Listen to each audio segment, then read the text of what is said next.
ನಮಸ್ಕಾರ ವೀಕ್ಷಕರೇ, ಇವತ್ತಿನ ವಿಶೇಷ ಕಾರ್ಯಕ್ರಮಕ್ಕೆ ಸ್ವಾಗತ. ಇಡೀ ದೇಶದಾದ್ಯಂತ ವಿಶ್ವದಾದ್ಯಂತ ಚರ್ಚೆ ಆಗ್ತಾ ಇರುವಂತಹ ವಿಷಯ ಅಂತ ಹೇಳಿದ್ರೆ ಒಂದೇ ಒಂದು ವಿಷಯ, ಕೊರೋನಾ ಮಹಾಮಾರಿಯ ಬಗ್ಗೆ. ಕೊರೋನಾ ಮಹಾಮಾರಿ ಇಡೀ ವಿಶ್ವದಾದ್ಯಂತ ತನ್ನ ಮರಣ ಮೃದಂಗವನ್ನು ಬಾರಿಸ್ತಾಲೇ ಇದೆ. ದಿನದಿಂದ ದಿನಕ್ಕೆ ಸೋಂಕಿತರ ಸಂಖ್ಯೆ ಜಾಸ್ತಿ ಆಗ್ತಾ ಇದೆ. ಕೊರೋನಾದ ವಿರುದ್ಧ ನಾವು ಯುದ್ಧ ಮಾಡಬೇಕು, ಹೋರಾಟ ಮಾಡಬೇಕು, ನಾವು ಜಯಗಳಿಸಬೇಕು ಅನ್ನುವಂತಹ ಮಾತುಗಳು ನಾವು ಹಿಂದೆ ಹೇಳ್ತಾ ಇದ್ವಿ, ಕೇಳ್ತಾ ಇದ್ವಿ. ಆದರೆ ಈಗ ಕಾಲ ಬದಲಾಗಿದೆ, ಮನುಷ್ಯನ ಜೀವನ ಬದಲಾಗಿದೆ, ಮನುಷ್ಯ ಸಹಜ ಜೀವನಕ್ಕೆ ಆತ ಬದಲಾಗಬೇಕಾಗಿದೆ, ಒಗ್ಗಿಕೊಳ್ಬೇಕಾಗಿದೆ. ಹಾಗಾಗಿ ಈಗ ಸ್ಲೋಗನ್ ಚೇಂಜ್ ಆಗಿದೆ, ನಮ್ಮ ಧ್ಯೇಯ ವಾಕ್ಯ ಎಲ್ಲವೂ ಕೂಡ ಬದಲಾಗಿದೆ. ಕೊರೋನಾದ ಜೊತೆ ನಾವು ಬದುಕಬೇಕಾಗಿದೆ, ಕೊರೋನಾದ ಜೊತೆ ನಾವು ಜೀವನ ಮಾಡಬೇಕಾಗುತ್ತೆ. ಇದೇ ವಿಶೇಷ ಲೈಫ್ ವರ್ಸಸ್ ಕೊರೋನಾ ವಿಶೇಷ ಕಾರ್ಯಕ್ರಮಕ್ಕೆ ಸ್ವಾಗತ. ನಾನು ನಿತಿನ್ ಸಾಲಿಯಾನ್.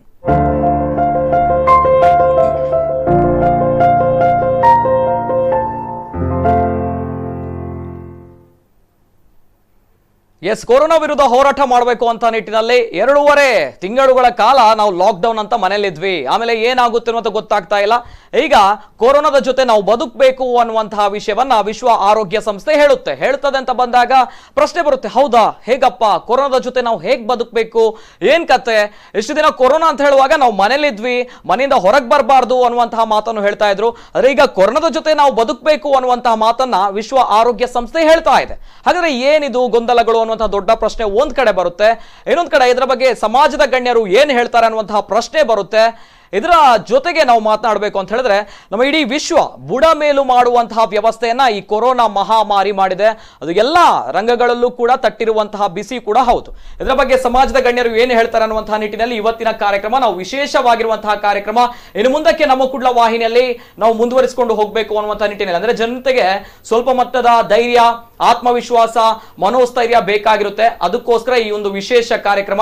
ನಮ್ಮ ಜೊತೆ ಪ್ರಥಮ ಸಂಚಿಕೆಯಲ್ಲಿ ನಮ್ಮ ಜೊತೆ ಇದ್ದಾರೆ ವಿಭಿನ್ನವಾಗಿರುವಂತಹ ವ್ಯಕ್ತಿ, ಅದೇ ರೀತಿ ಸರಳ ವಿನಯತೆ ಎಲ್ಲವೂ ಕೂಡ ಇದೆ.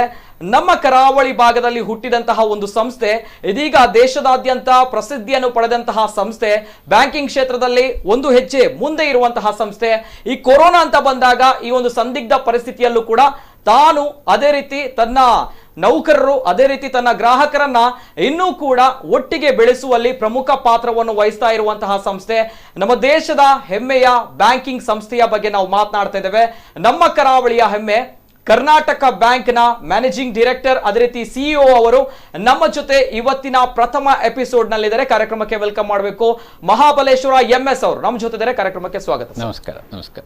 ಮಹಾಬಲೇಶ್ವರ MS ಅವರು ನಮ್ಮ ಜೊತೆ ಇದ್ದಾರೆ. ಆಗ್ಲೇ ನಾನು ಹೇಳಿದೆ, ಕರಾವಳಿಯಲ್ಲಿ ಹುಟ್ಟಿ ಬೆಳೆದಂತಹ ಒಂದು ಬ್ಯಾಂಕಿಂಗ್ ಸಂಸ್ಥೆ ಏನಿದೆ, ದೇಶದಾದ್ಯಂತ ಪ್ರಸಿದ್ಧಿಯನ್ನು ಪಡೆದಂತಹ ಬ್ಯಾಂಕಿಂಗ್ ಸಂಸ್ಥೆಯ ಮ್ಯಾನೇಜಿಂಗ್ ಡೈರೆಕ್ಟರ್, ಅದೇ ರೀತಿ ಸಿಇಒ ಅಂತ ಹೇಳುವಾಗ ಮಹಾಬಲೇಶ್ವರ MS ಕೇವಲ ನೌಕರರು ಮಾತ್ರ ಅಲ್ಲ, ಕೇವಲ ಉದ್ಯಮಿ ಮಾತ್ರ ಅಲ್ಲ, ಅದಕ್ಕಿಂತ ಹೆಚ್ಚಾಗಿ ಕೂಡ ಒಬ್ಬ human being, the best human being ಅಂತ ಹೇಳಿದ್ರೆ ಯಾವ ರೀತಿ ಇರಬೇಕು ಅಂಡ್ ಏನ್ ಕತೆ ಅನ್ನುವಂಥದ್ದು, ಜನಸಾಮಾನ್ಯನ ಕಷ್ಟಗಳನ್ನ ಹತ್ತಿರದಿಂದ ನೋಡಿದವರು ಕೂಡ ಅಂಡ್ ಅನೇಕ ವಿಷಯಗಳ ಬಗ್ಗೆ ಮಾತಾಡಬೇಕು ಮಹಾಬಲೇಶ್ವರ ಸರ್ ಜೊತೆ. ಮೊದಲನೇದಾಗಿ ಸರ್, ಹೇಗಿದ್ದೀರಾ ಸರ್? ಕೊರೋನಾ ಸಂದರ್ಭದಲ್ಲಿ ಹೇಗಿದ್ದೀರಿ ಅಂತ ಕೇಳಿದ್ರೆ ಆದ್ರೆ ನಾವೆಲ್ಲರೂ ಸಹ ಸುಸ್ಥಿರವಾಗಿದ್ದೇವೆ, ಆರೋಗ್ಯಕರವಾಗಿದ್ದೇವೆ ಅಂತ ಹೇಳಿದ್ರೆ ಇವತ್ತು ದೊಡ್ಡದು ಒಂದು ಸಮಾಧಾನಕರವಾದಂತ ವಿಚಾರ. ಯಾಕೆ ಈ ವಿಷಯವನ್ನು ಹೇಳ್ತಾ ಇದ್ದೇನೆ ಅಂದ್ರೆ, 2 ವಿಚಾರಗಳನ್ನು ಇಲ್ಲಿ ನಾವು ಗಮನಿಸಬೇಕು. ನೀವು ಹೇಳಿದ ಹಾಗೆ ಕಳೆದ ಸುಮಾರು 2 ತಿಂಗಳು 10 ದಿವಸದಿಂದ ನಾವು ಕೊರೋನಾ ವಿರುದ್ಧ ಹೋರಾಡಬೇಕು ಅಂತ ಹೊರಟವ್ರು ಎಲ್ಲರೂ ಸಹ. ಯಾರು ಮಾತಾಡೋದಿದ್ರು ಸಹ ಕೊರೋನಾ ವಿರುದ್ಧ ಹೋರಾಡಬೇಕು, ನೀವು ಕೊರೋನಾ ಯೋಧರಾಗಬೇಕು, ಕೊರೋನಾ ವ್ಯಾರಿಯರ್ಸ್ ಅಂತೆಲ್ಲ ಬಂತು. ಈಗ ಯಾರು ಕೊರೋನಾ ವಿರುದ್ಧ ಹೋರಾಟ ಮಾಡಬೇಕು ಅಂತ ಇಲ್ಲ, ಕೊರೋನಾದೊಂದಿಗೆ ಜೀವನ ನಡೆಸೋದು ಹೇಗೆ ಅಂತ. ಅಂದ್ರೆ ಹೋರಾಟದಿಂದ ಜೀವನದ ನಡೆಸೋದು ಹೇಗೆ ಅನ್ನೋ ಮಟ್ಟಿಗೆ ನಾವೆಲ್ಲರೂ ಸಹ ಆ ದೃಷ್ಟಿಯಲ್ಲಿ ಯೋಚನೆ ಮಾಡ್ತಾ ಇದ್ದೀವಿ. ಅನಿವಾರ್ಯ ಪರಿಸ್ಥಿತಿ. ಇದು ಯಾರಿಗೆ? ಕೇವಲ ಭಾರತಕ್ಕೆ ಅಥವಾ ಕೇವಲ ಕರ್ನಾಟಕಕ್ಕೆ ಅಥವಾ ನಮ್ಮ ಕರಾವಳಿ ಜನಗಳಿಗೆ ಅಂತಲ್ಲ, ಇಡೀ ಭಾರತ, ಇಡೀ ವಿಶ್ವದಲ್ಲಿ ಈ ಸಮಸ್ಯೆ ಉಂಟು. ಆದರೆ ಒಂದೇ ಒಂದು ಅಂದ್ರೆ, ಇಡೀ ವಿಶ್ವದಲ್ಲಿ ಸಾಧಾರಣವಾಗಿ ಈಗ 63,38,000 ಜನಕ್ಕೆ ಈ ಕೊರೋನಾ ಪಾಸಿಟಿವ್ ಉಂಟು. ಆದರೆ ಭಾರತದಲ್ಲಿ ಸುಮಾರು 1,98,000 ಜನಕ್ಕೆ ಬಂದಿದೆ. 1,98,000 ಜನಕ್ಕೆ ಬಂದಿರುವಲ್ಲಿ ಸುಮಾರು ಇದುವರೆಗೆ 97,000 ಜನ ಇನ್ನೂ ಪಾಸಿಟಿವ್ ನಲ್ಲೇ ಇದ್ದಾರೆ. 96,000 ಜನ ಗುಣ ಆಗಿದ್ದಾರೆ. ಗುಣ ಆಗಿದ್ದಾರೆ. ಸೊ 50-50. ಆಮೇಲೆ ಈ 1,98,000 ಜನಕ್ಕೆ ಏನು ಪಾಸಿಟಿವ್ ಇತ್ತು ಅದರಲ್ಲಿ ಸುಮಾರು 5,600 ಜನ ಅನಿವಾರ್ಯ, ಅದು ಬಹಳ ಒಂದು ಬೇಸರದ ಸಂಗತಿ, ಅವರು ಮೃತಪಟ್ಟಿದ್ದಾರೆ. ಪರ್ಸೆಂಟೇಜ್ ಎಷ್ಟಾಯ್ತು? May be around 2.81%. ಅಂದ್ರೆ 1,98,000 ಜನದಲ್ಲಿ 5,000 ನಾನೇನು ಹೇಳಿ 5,600 ಜನ, ಅದು ಬಹಳ ಒಂಥರ ನಮಗೆಲ್ಲರಿಗೂ ಬೇಜಾರಾಗುವಂಥ ಸಂಗತಿ, ಅಲ್ಲಿ ಮೃತಪಟ್ಟಿದ್ದಾರೆ. But percentage is 2.83%. ಅದೇ ನೀವು ವಿಶ್ವದಲ್ಲಿ ತಗೊಂಡ್ರೆ ಈ ಒಂದು ಜನ ಮೃತಪಟ್ಟಿದ್ದು ಇದು ನಿಯರ್ಲಿ 6% ಉಂಟು. ವಿಶ್ವದಲ್ಲಿ 6% ಯಾರಿಗೆ ಕೊರೋನಾ ಅಟ್ಯಾಕ್ ಆಗುತ್ತೋ ಅದರಲ್ಲಿ 6% ಜನ ಮೃತಪಟ್ಟಿದ್ದಾರೆ. ಭಾರತದಲ್ಲಿ ಲೆಸ್ ದನ್ 3%.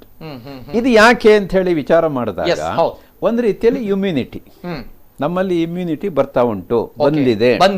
ಬೇರೆ ದೇಶದಲ್ಲಿ ಇರ್ತಕ್ಕಂಥ ಈ ಒಂದು ಕೊರೋನಾ ಇಮ್ಯುನಿಟಿ ನಮ್ಮಲ್ಲಿ ಏನಿದೆಯೋ ಇದು ಜಾಸ್ತಿ ಇರಬಹುದು ಅಂತ ಒಂದು ಮುಖ್ಯ ಕಾರಣ ಅದು. ಹೀಗೆಲ್ಲ ಆಮೇಲೆ ಇನ್ನೊಂದು ಇದರಲ್ಲಿ ಬಹಳ ಮೊನ್ನೆ ಒಬ್ಬರು ವೈದ್ಯರ ಹತ್ರ ಮಾತಾಡ್ತಾ ಇದ್ದೆ.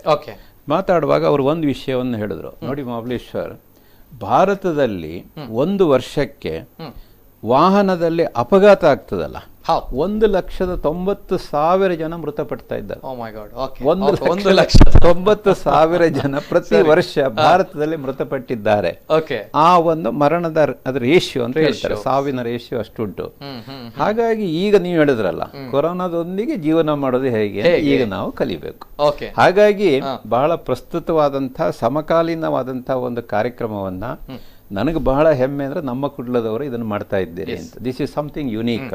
ಹಾಗಾಗಿ ಪ್ರಪ್ರಥಮವಾಗಿ ನಮ್ಮ ಕುಡ್ಲದವರಿಗೆ, ನಮ್ಮ ಲೀಲಾಕ್ಷ ಕರ್ಕೇರ್ ಅವರಿಗೆ, ನಿಮಗೆ ನಿತಿನ್ ಸಾಲಿಯಾನ್ ಅವರಿಗೆ, ನಿಮಗೆಲ್ಲರಿಗೂ ಸಹ ಅಭಿನಂದನೆಗಳು. ಯಾಕೆಂದ್ರೆ ಜನಗಳಿಗೆ ಇದರಲ್ಲಿ ತಿಳ್ಕೊಳ್ಬೇಕು ಅಂತ ಒಂದು ಕುತೂಹಲ ಇರುತ್ತೆ. ಈಗೆಲ್ಲ ಕೊರೋನಾ ಕೊರೋನಾ ಕೊರೋನಾ ಅಂತೆಲ್ಲ ಹೆದರಿಸಿಟ್ಟಿದ್ದಾರೆ. ಆದ್ರೆ ನಾವು ಅದರೊಟ್ಟಿಗೆ ಜೀವನ ಮಾಡಬೇಕು ಅಂದ್ರೆ ಹೇಗೆ ಸರ್ ಜೀವನ ಮಾಡೋದು, ಅದು ಬಂದೇ ಬರುತ್ತೆ. ಅದರಲ್ಲಿ ನಮಗೆ ಆರ್ಥಿಕ ಸಮಸ್ಯೆಗಳನ್ನು ನಾವು ಹೇಗೆ ನಿಭಾಯಿಸಬೇಕು, ನನ್ನ ಶೈಕ್ಷಣಿಕ ಸಮಸ್ಯೆಗಳನ್ನು ಹೇಗೆ ನಿಭಾಯಿಸಬೇಕು, ಆರೋಗ್ಯದ ಸಮಸ್ಯೆಗಳನ್ನು ಹೇಗೆ ನಿಭಾಯಿಸಬೇಕು. ಈಗ ನೀವೇನ್ ಮಾಡ್ತಾ ಇದ್ದೀರಿ, ಬೇರೆ ಬೇರೆ ಕ್ಷೇತ್ರದ ಅಲ್ಲಿಯ ಘಟಾನುಘಟಿಗಳು ಯಾರಿದ್ದಾರೆ ಅವರನ್ನು ತಂದು ಕೂರಿಸಿ ಅವರಿಗೆ ನೀವು ಪ್ರಶ್ನೆ ಕೇಳ್ತಾ ಇದ್ದೆ. ಹಾಗಾಗಿ ಏನಾಗುತ್ತೆ, ಜನಗಳ ಒಟ್ಟಿಗೆ ಒಂದು ಸಂವಾದ ಮಾಡಿದಾಗ ಆಗ್ತದೆ. ನೋಡಿ, ಈ ತರ ಎಲ್ಲ ಮುತುವರ್ಜಿ ಮಾಡ್ಕೊಳ್ಳಿ, ಈ ತರ ಜಾಗ್ರತೆ ಮಾಡ್ಕೊಳ್ಳಿ ಹಾಗಂತ ಹೇಳ್ಕೊಂಡು. ಅದೇ ರೀತಿ ಜನಸಾಮಾನ್ಯರಿಗೆ ಆಗಿರುವಂತಹ ಸಮಸ್ಯೆಗಳು, ಅವರ ಗೊಂದಲಗಳು, ಅವರು ಕೂಡ ಮಾತಾಡ್ಲಿ ಅನ್ನೋದು ಗಣ್ಯ ವ್ಯಕ್ತಿಗಳ ಜೊತೆ. ಅಂಡ್ ಅವರ ಮೈಂಡ್ ಸೆಟ್ ಯಾವ ರೀತಿ ಇದೆ, ಯಾವ ರೀತಿ ಪ್ರಿಪೇರ್ ಆಗಿದ್ದಾರೆ, ಮೆಂಟಲಿ ಯಾವ ರೀತಿ ಇದ್ದಾರೆ ಅನ್ನುವಂಥದ್ದು ಬೇಕಾಗುತ್ತೆ ಸರ್. ಅಂದ್ರೆ ಈ ಹಿಂದೆ ನಾವು ನೋಡಿದ್ವಿ, ಕೊರೋನಾ ಅಂತ ಬಂದಾಗ ಮಾನಸಿಕವಾಗಿ ಅನೇಕ ಜನರು ಖಿನ್ನತೆಗೊಳಗಾಗಿದ್ರು. ಈಗ ಸ್ವಲ್ಪ ಕಡಿಮೆ ಅನ್ನುವಂಥದ್ದು ವೆರಿ ಬ್ಯೂಟಿಫುಲ್ ಒನ್. ಅಂಡ್ ಅದೇ ರೀತಿ ಅನೇಕ ಜನ ಕಾರ್ಯಕ್ರಮ ನೋಡ್ತಾ ಇದ್ದೀರಾ, ತಮ್ಮಲ್ಲೂ ಕೂಡ ಅನೇಕ ಪ್ರಶ್ನೆಗಳಿರ್ಬೋದು, ಬ್ಯಾಂಕಿಂಗ್ ಸೆಕ್ಟರ್ಗೆ ಸಂಬಂಧಪಟ್ಟಿರುವಂತಹ ಪ್ರಶ್ನೆಗಳು.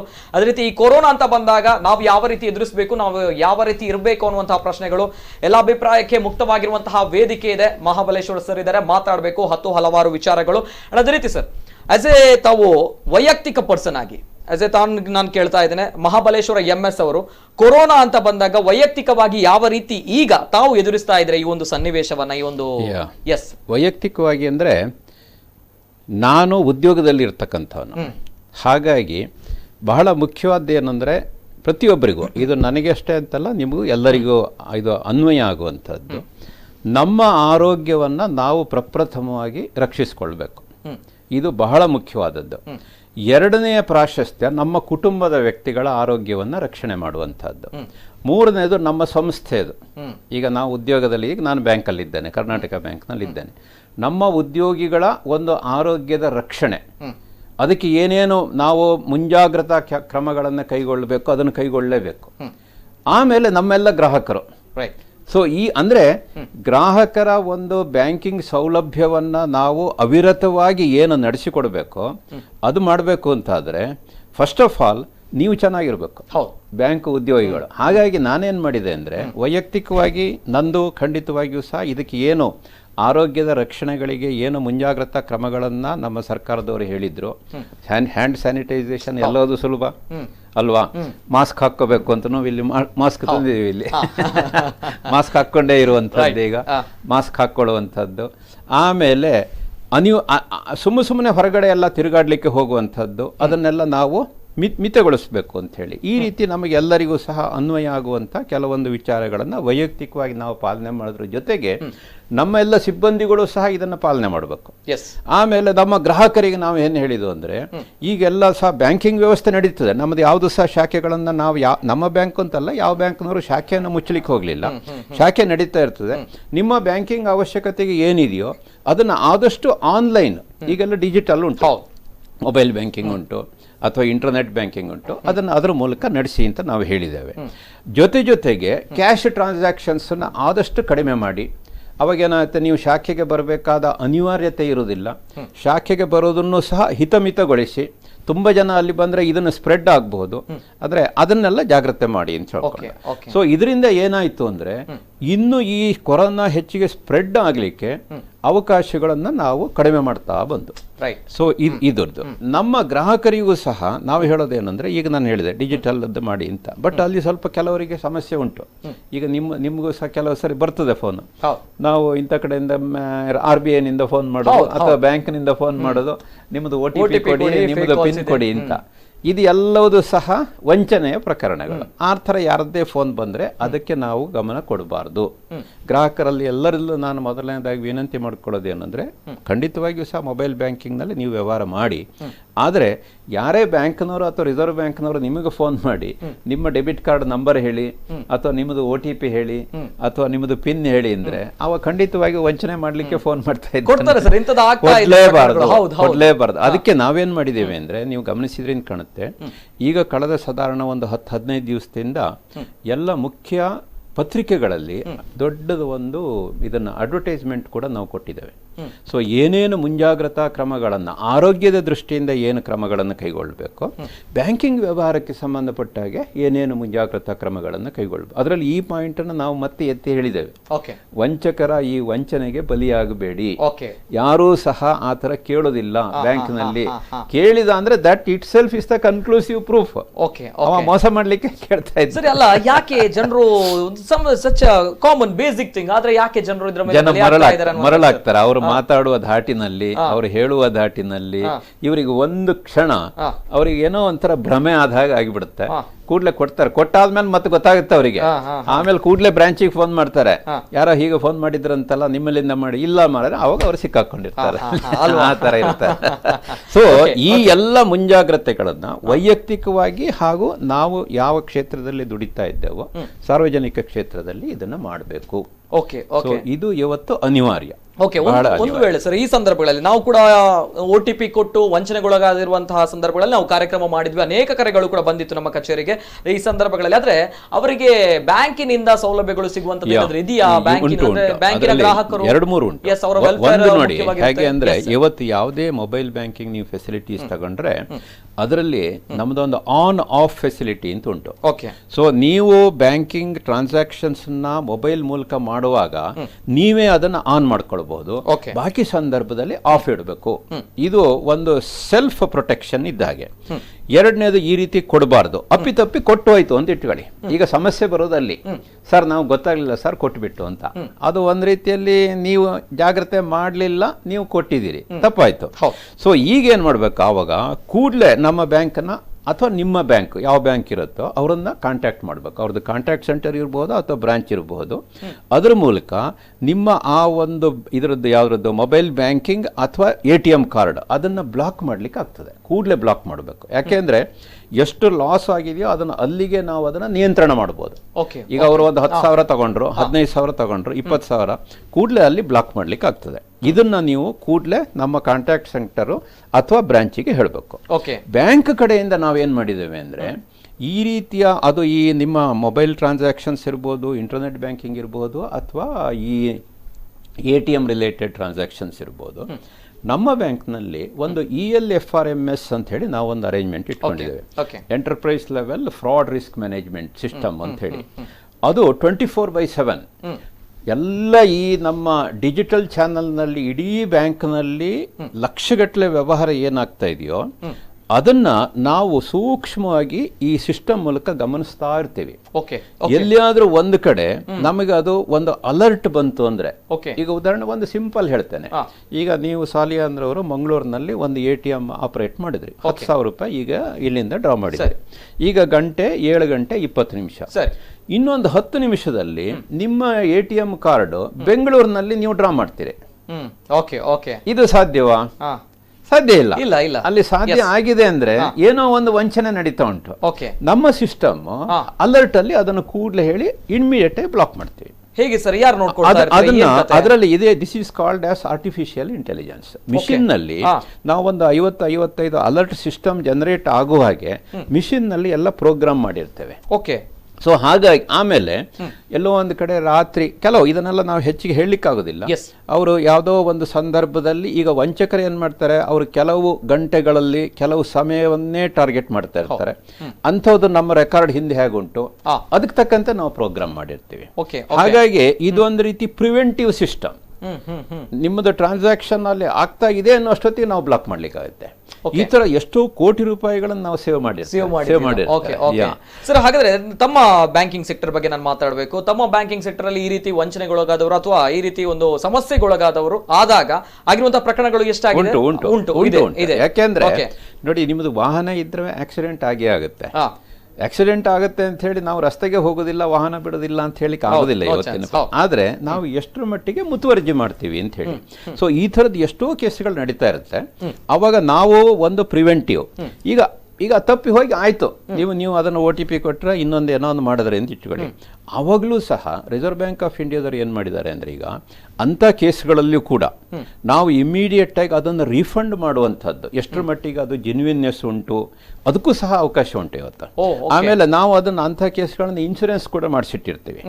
ಈಗ ಯಾವುದೋ ಒಂದು ಕೇಸು ನಾವು ನೀವು ನಿಮ್ಮ ಪರ್ಸನಲ್ ಕ್ರೆಡೆನ್ಷಿಯಲ್ಸ್, OTP ಇರ್ಬೋದು, ಪಾಸ್ವರ್ಡ್ ಇರ್ಬೋದು, ಇದನ್ನೆಲ್ಲ ನೀವು ಜಾಗ್ರತೆ ಮಾಡಬೇಕು, ಯಾರಿಗೂ ಹೇಳಬಾರ್ದು ಅಂತೆಲ್ಲ ಹೇಳಿಯೂ ಸಹ ಅಪ್ಪಿತಪ್ಪಿ ಏನೋ ಒಂದು ಮಾಡಿರ್ತಾರೆ. ಸೊ ಅಂತ ಸಂದರ್ಭದಲ್ಲಿ ಇನ್ನೇನು ಮಾಡ್ಲಿಕ್ಕಾಗುತ್ತೆ, ನಮ್ಮ ಗ್ರಾಹಕರನ್ನ ನಾವು ಬಿಟ್ಕೊಡಕ್ಕಾಗೋದಿಲ್ಲ. ಸೊ ಹಾಗೆ ನಾವು ಇನ್ಶೂರೆನ್ಸ್ ಮಾಡಿರ್ತೀವಿ, ಹಾಗಾಗಿ ಅವ್ರಿಗೆ ಲಾಸ್ ಆಗದಿದ್ದಾಗೆ ನೋಡ್ಕೊಳ್ಳುವಂಥ ವ್ಯವಸ್ಥೆ ಮಾಡ್ತೀವಿ. ಆ ಥರದ್ದೆಲ್ಲ ಕೂಡಲೇ ವಿತಿನ್ 24 ಅವರ್ಸ್ ಅಥವಾ 48 ಅವರ್ಸ್ ಅವರಿಗೆ ಒಂದು ಶಾಡೋ ಕ್ರೆಡಿಟ್ ಕೊಡುವಂಥದ್ದು, ಈ ಥರದ್ದೆಲ್ಲ ವ್ಯವಸ್ಥೆಗಳು. ಈ ವ್ಯವಸ್ಥೆಗಳು ತಮ್ಮ ಬ್ಯಾಂಕ್ಗಳಿಗೆ ಮಾತ್ರ ಸೀಮಿತ ಆಗಿದೆ, ಇತರ ಬ್ಯಾಂಕ್ಗಳಿಗೆ ಅಂದ್ರೆ ಅನೇಕ ಕರೆಗಳು ಬಂದಾಗ ಆರೋಪಗಳು ಇತ್ತು, ಅಂದ್ರೆ ಆಗಿಲ್ಲ, ನನ್ನ ಹಣ ಕಳೆದುಕೊಂಡಿದ್ದೇನೆ, ಅದು ರಿಟರ್ನ್ ಆಗಿ ಬರಲಿಲ್ಲ, ನನಗೆ ಸಮಸ್ಯೆಗಳಿದೆ ಅನ್ನೋ ಮಾತನ್ನು ಹೇಳ್ತಾರೆ. ಏನ್ ಹೇಳ್ತಾರೆ ಇದಕ್ಕೆ? ಅಂದ್ರೆ ಏನಾಗುತ್ತೆ ಅಂದ್ರೆ ಎಲ್ಲಾ ಬ್ಯಾಂಕ್ ನಲ್ಲೂ ಈ ವ್ಯವಸ್ಥೆ ಇರುತ್ತೆ. ಒಂದು ನಾವು ಗ್ರಾಹಕರು ಏನು ಮುತುವರ್ಜಿ ಮಾಡಬೇಕು ಅದನ್ನು ಮಾಡಿರ್ಬೇಕು. ಈಗ OTP ಇರಬಹುದು, ಅಥವಾ ಈಗ ಕೆಲವು ಕಡೆ ಏನಾಗುತ್ತೆ ಅಂದ್ರೆ ಈ ಕಾರ್ಡ್ ಸ್ಕಿಮ್ಮಿಂಗ್ ಅಂತ ಹೇಳ್ತಾರೆ. ನೀವೊಂದು ಡೆಬಿಟ್ ಕಾರ್ಡ್ ಅನ್ನ ATM ಇದರಲ್ಲಿ ಹಾಕಿದಾಗ ಅಲ್ಲಿ ಸ್ಕಿಮ್ ಮಾಡಿರ್ತಾರೆ, ಅಥವಾ ಫಿಶಿಂಗ್ ಅಥವಾ ಶೋಲ್ಡರ್ ಸರ್ಫಿಂಗ್, ಈ ತರ ಬೇರೆ ಬೇರೆ ವಂಚನೆ ಇದೆಲ್ಲ ಇರುತ್ತೆ. ಅದು ಯಾವುದಕ್ಕೂ ಅವಕಾಶ ಕೊಡದೇ ಇದ್ದಾಗ ಆದಷ್ಟು ಜಾಗ್ರತೆ ಮಾಡಬೇಕು. ನಿಮಗೆ ಜನಸಾಮಾನ್ಯರಿಗೆ ಕೆಲವು ಸರಿ ಅಷ್ಟು ಅರ್ಥ ಆಗೋದಿಲ್ಲ. ಸರಿ, ಎಲ್ಲೋ ಒಂದು ಕಡೆ ಅವರದ್ದು ಇದಾಗಿಬಿಡುತ್ತೆ. ನಮ್ಮ ಗ್ರಾಹಕರೇ ಒಬ್ಬರು ಫಾರಿನಿಗೆ ಹೋಗಿದ್ರು. ಫಾರಿನ್ನಲ್ಲಿ ಈ ಪಾಸ್ ಪೇಮೆಂಟ್ನಲ್ಲಿ ಪೇಮೆಂಟ್ ಮಾಡಿದ್ರು. ಪೇಮೆಂಟ್ ಮಾಡಿ ಇಂಡಿಯಾಕ್ಕೆ ಬಂದ ಮೇಲೂ ಸಹ ಅವರದ್ದು ಅಮೌಂಟ್ ಅಲ್ಲಿ ಡೆಬಿಟ್ ಆಗ್ತಾನೆ ಉಂಟು. ಅಲ್ಲಿ ಯಾರೋ ಒಬ್ಬರು ಅವರದ್ದು ಕಾರ್ಡನ್ನ ಕ್ಲೋನ್ ಮಾಡಿದ್ದಾರೆ, ಇವ್ರಿಗೆ ಗೊತ್ತಾಗ್ಲಿಲ್ಲ. ಬ್ಯಾಂಕಿನ ಕಡೆಯಿಂದ ಇವರಿಗೆ ನಾವು ಮೆಸೇಜ್ ಕೊಡ್ತಾನೆ ಇತ್ತು, ನೋಡಿ ನಿಮ್ಮ ಅಕೌಂಟ್ನಲ್ಲಿ ಈಗ ಆಟೋಮೆಟಿಕ್ ಈಗ ಮೆಸೇಜ್ ಬರುತ್ತೆ ಮೊಬೈಲ್ನಲ್ಲಿ. ನೀವು ಯಾವುದೇ ಟ್ರಾನ್ಸಾಕ್ಷನ್ ಮಾಡೋದ್ ಕೂಡಲೇ ಅಲ್ಲೊಂದು ಬರ್ತದೆ. ಸೊ ಅದನ್ನು ಈ ಥರ ನಿಮ್ಮದು ಟ್ರಾನ್ಸಾಕ್ಷನ್ ಆಗಿದೆ ಅಂತ ಅವರು ಅದನ್ನ ಗಮನಿಸಲೇ ಇಲ್ಲ. ಸೊ ಒಂದ್ ರೀತಿಯಲ್ಲಿ ಅಲ್ಲಿಯೂ ನೆಗ್ಲಿಜೆನ್ಸ್, ಇಲ್ಲಿ ನೆಗ್ಲಿಜೆನ್ಸ್ ಆಯ್ತು. But fortunately we had insured. So ಹಾಗಾಗಿ ಅವರಿಗೆ ಫೈನಾನ್ಸ್ ಲಾಸ್ ಆಗದೆ ಇದ್ದಾಗ ನಾವು ಕೂಡಲೇ ಜಾಗ್ರತೆ ಮಾಡಿತ್ತು. ಯಾಕೆಂದ್ರೆ ಇವತ್ತು ಡಿಜಿಟಲ್ ಬ್ಯಾಂಕಿಂಗ್ ಅನ್ನೋದು ಅನಿವಾರ್ಯ, ಆದ್ರೆ ಅದಕ್ಕೆ ಬೇಕಾಗುವಂತಹ ಮುತುವರ್ಜಿಗಳನ್ನ ವಹಿಸಬೇಕು. ಯಾವುದೇ ಬ್ಯಾಂಕ್ನಲ್ಲಿ ಒಂದ್ ವೇಳೆ ಅವರು ನಿಮಗೆ ಕೂಡಲೇ ಪ್ರತಿಕ್ರಿಯೆ ಕೊಡ್ಲಿಲ್ಲ, ಈಗ ಎಷ್ಟೋ ಇದು ಏನಾಗುತ್ತೆ, ನಮ್ಮ ಬ್ಯಾಂಕ್ನಲ್ಲೇ ದಿವಸಕ್ಕೆ ಸಾಧಾರಣವಾಗಿ ಒಂದು 6-7 ಲಕ್ಷ ಟ್ರಾನ್ಸಾಕ್ಷನ್ಸ್ ಆಗುತ್ತೆ. 6-7 ಲಕ್ಷ ಟ್ರಾನ್ಸಾಕ್ಷನ್ಗಳಲ್ಲಿ ಎಲ್ಲೋ ಒಂದೆರಡು ಅಥವಾ ಕೆಲವಾರು ಇದರಲ್ಲಿ ಕೆಲವು ನೀವು ಹೇಳಿದಾಗ ಆ ಪ್ರತಿಕ್ರಿಯೆ ಕೂಡಲೇ ಅವರು ಸ್ಪಂದಿಸಲಿಲ್ಲ ಅಂತಂದ್ರೆ, ಒಂದು ನಮ್ಮದು ಗ್ರೀವೆನ್ಸ್ ರೆಸೊಲ್ಯೂಷನ್ ಮೆಕ್ಯಾನಿಸಮ್ ಅಂತ ಇರುತ್ತೆ. ಬ್ರಾಂಚಲ್ಲಿ ಹೇಳ್ತೀರಿ ಅಥವಾ ನೀವು ಆನ್ಲೈನ್ ಮೂಲಕ ಕಾಂಟ್ಯಾಕ್ಟ್ ಸೆಂಟರ್ನಲ್ಲಿ ನಿಮ್ಮದು ಕಂಪ್ಲೇಂಟನ್ನು ರಿಜಿಸ್ಟರ್ ಮಾಡಿರ್ತೀರಿ. ಅದನ್ನು ಅಲ್ಲಿ 24 ಅವರ್ಸ್ ಅಥವಾ 48 ಅವರ್ಸ್ ಒಳಗೆ ಅವರು ಸ್ಪಂದಿಸಲಿಲ್ಲ ಅಂತಾದರೆ ಅದನ್ನು ಎಸ್ಕಲೇಟ್ ಮಾಡಬೇಕು. ಮುಂದೆ ಯಾವುದೋ ರೀಜನಲ್ ಹೆಡ್ಗೆ ಇರಬಹುದು ಅಥವಾ ಹೆಡ್ ಆಫೀಸಿಗೆ ಇರಬಹುದು ಅಥವಾ ಆ ಬ್ಯಾಂಕ್ನಲ್ಲೇ ಬ್ಯಾಂಕಿಂಗ್ ಓಂಬುಡ್ಸ್ಮನ್ ಅಂತ ಇರ್ತಾರೆ, ಅವರಿಗೆ ಹೇಳಬೇಕು, ಇಲ್ಲ ರಿಸರ್ವ್ ಬ್ಯಾಂಕಿಗೆ ಓಂಬುಡ್ಸ್ಮನ್. ಅದೆಲ್ಲವೂ ಸಹ ನಮ್ಮ ಪ್ರತಿಯೊಂದು ಬ್ಯಾಂಕಿನ ವೆಬ್ಸೈಟ್ನಲ್ಲಿ ಹೇಗೆ ಯಾರನ್ನು ಕಾಂಟ್ಯಾಕ್ಟ್ ಮಾಡಬೇಕು, ಎಷ್ಟು ದಿವಸದೊಳಗೆ ಇದು ರೆಸೊಲ್ಯೂಷನ್ ಆಗುತ್ತೆ, ಆ ಥರದ್ದೆಲ್ಲ ಇರ್ತದೆ. ಅದನ್ನು ಸ್ವಲ್ಪ ಗಮನಿಸ್ತಾ ಇರಬೇಕು, ಯಾರು ವಂಚನೆಗೆ ಒಳಗಾಗಿರ್ತಾರೋ ಅದು. ಆದರೆ ಫಸ್ಟ್ ಸ್ಟೆಪ್ ವಂಚನೆಗೆ ಒಳಗಾಗದೇ ಇದ್ದಾಗೆ ನೋಡ್ಕೊಳ್ಬೇಕು ಅನ್ನೋದು ಅಲ್ವಾ. ಎಲ್ಲೋ ಒಂದು ವೇಳೆ ನಾವು ಹಳ್ಳಕ್ಕೆ ಬೀಳೋದಕ್ಕಿಂತ ಮುಂಚೆ ನಾವು ನೋಡ್ಕೊಳ್ಬೇಕು ಏನಾಗ್ತಾ ಇದೆ, ಏನ್ ಆದ್ರೆ ಸಮಸ್ಯೆಯನ್ನ ನಾವು ತಪ್ಪಿಸ್ಕೊಳ್ಬೇಕು, ಸಮಸ್ಯೆಗೆ ಸಿಕ್ಕಾಕೊಳ್ಬಾರ್ದು. ಬಟ್ ಎಷ್ಟೋ ಸರ್ತಿ ಸಮಸ್ಯೆ ಸಿಕ್ಕಾಕೊಳ್ತೀವಿ, ಅವಾಗ ಏನ್ ಮಾಡ್ಬೇಕು ಅಂತ ನಮ್ಮ ಹತ್ರ ಸರಿಯಾದ ಮಾಹಿತಿ ಇರಬೇಕು. Yes sir. ಇನ್ನೊಂದ್ ಕಡೆ ಇದು OTP ಅದೇ ರೀತಿ ವಂಚನೆಗಳು ಒಳಪಡಿಸಬೇಕು ಅನ್ನುವಂತಹ ನಿಟ್ಟಿನಲ್ಲಿ ಈ ಕೊರೋನಾ ಸಂದರ್ಭ ಅನೇಕ ಜನರು ಕಳ್ಳರು ಈ ಕೆಲಸ ಮಾಡಿದ್ರು, ಅಂಡ್ ಅನೇಕ ಸಮಸ್ಯೆಗಳು ಕೂಡ ಬಂದಿತ್ತು, ಅನೇಕ ಜನರು ಸಮಸ್ಯೆಗೆ ಒಳಗಾಗಿದ್ರು ಅನ್ನುವಂಥದ್ದು ಕೂಡ ಅಂಡ್ ಅನೇಕ ವಿಷಯಗಳಿದೆ. ಇನ್ನೊಂದ್ ಕಡೆ ಸರ್, ಈ ಬಾರಿ ದೊಡ್ಡ ಮಟ್ಟದಲ್ಲಿ ಚರ್ಚೆ, ಕೊರೋನಾ ಯಾವ ರೀತಿ ಚರ್ಚೆ ಆಗುತ್ತೆ ಅದೇ ರೀತಿ ಚರ್ಚೆ ಆಗಿರುವಂತಹ ವಿಷಯ, ಜನಸಾಮಾನ್ಯನ ಮೇಲೆ ಗಾಯದ ಮೇಲೆ ಬರೆ ಎಳೆದಂತಹ ಕೆಲವು ಪ್ರಕ್ರಿಯೆಗಳು, ಕೆಲವು ತೀರ್ಮಾನಗಳು, ಸರ್ಕಾರದ ಕೆಲವು ರೂಲ್ಸ್ ಅಂಡ್ ರೆಗ್ಯುಲೇಷನ್ಸ್ಗಳು ತಮ್ಗೆ ಗೊತ್ತಿದೆ. ಬ್ಯಾಂಕಿಂಗ್ ವ್ಯವಸ್ಥೆಯಲ್ಲೂ ಕೂಡ ಇದೆ. ಅಂದ್ರೆ ಬ್ಯಾಂಕಿಂಗ್ ವ್ಯವಸ್ಥೆಯ ಮೇಲೆ ಜನಸಾಮಾನ್ಯ ದೊಡ್ಡ ಮಟ್ಟದಲ್ಲಿ ಈ ಸಂದರ್ಭ ಆಕ್ರೋಶ ಎಲ್ಲವೂ ಕೂಡ ಇದೆ.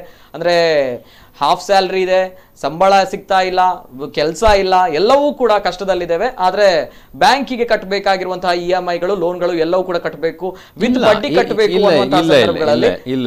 ಈಗ ಏನಾಗಿದೆ ಅಂದ್ರೆ ಮಾರ್ಚ್, ಏಪ್ರಿಲ್, ಮೇ ಇದು ಮೊನ್ನೆ ರಿಸರ್ವ್ ಬ್ಯಾಂಕ್ನವರು 2 ಸರ್ತಿ ಇದನ್ನು ಅನೌನ್ಸ್ ಮಾಡಿದ್ದಾರೆ.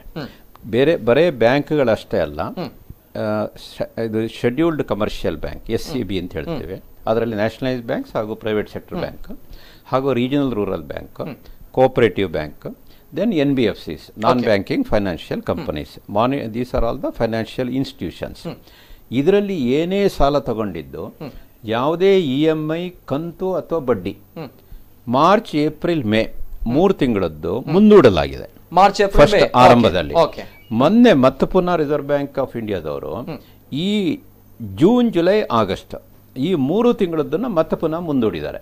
ಅಲ್ಲಿಗೇನಾಯ್ತು, 6 ತಿಂಗಳ ಕಂತು, EMI ಅಥವಾ ಇಂಟ್ರೆಸ್ಟ್, ಬಡ್ಡಿ ಇದಿಷ್ಟನ್ನು ಸಹ ಈಗ ಮುಂದೂಡಲಾಗಿದೆ. ವೇವ್ ಮಾಡಲಿಲ್ಲ, ಇದನ್ನ ಮಾಫಿ ಮಾಡಲಿಲ್ಲ, ಮನ್ನಾ ಮಾಡಲಿಲ್ಲ, ಬಟ್ ಮುಂದೂಡಲಾಗಿದೆ. ಇದರಿಂದ ಯಾಕೆ ಇದನ್ನು ಮಾಡಿದ್ರು ಅಂದ್ರೆ, ಈಗ ಕೊರೋನಾದಿಂದಾಗಿ ಎಷ್ಟೋ ಜನಕ್ಕೆ ಕೆಲಸ ಕಳ್ಕೊಂಡಿದ್ದಾರೆ.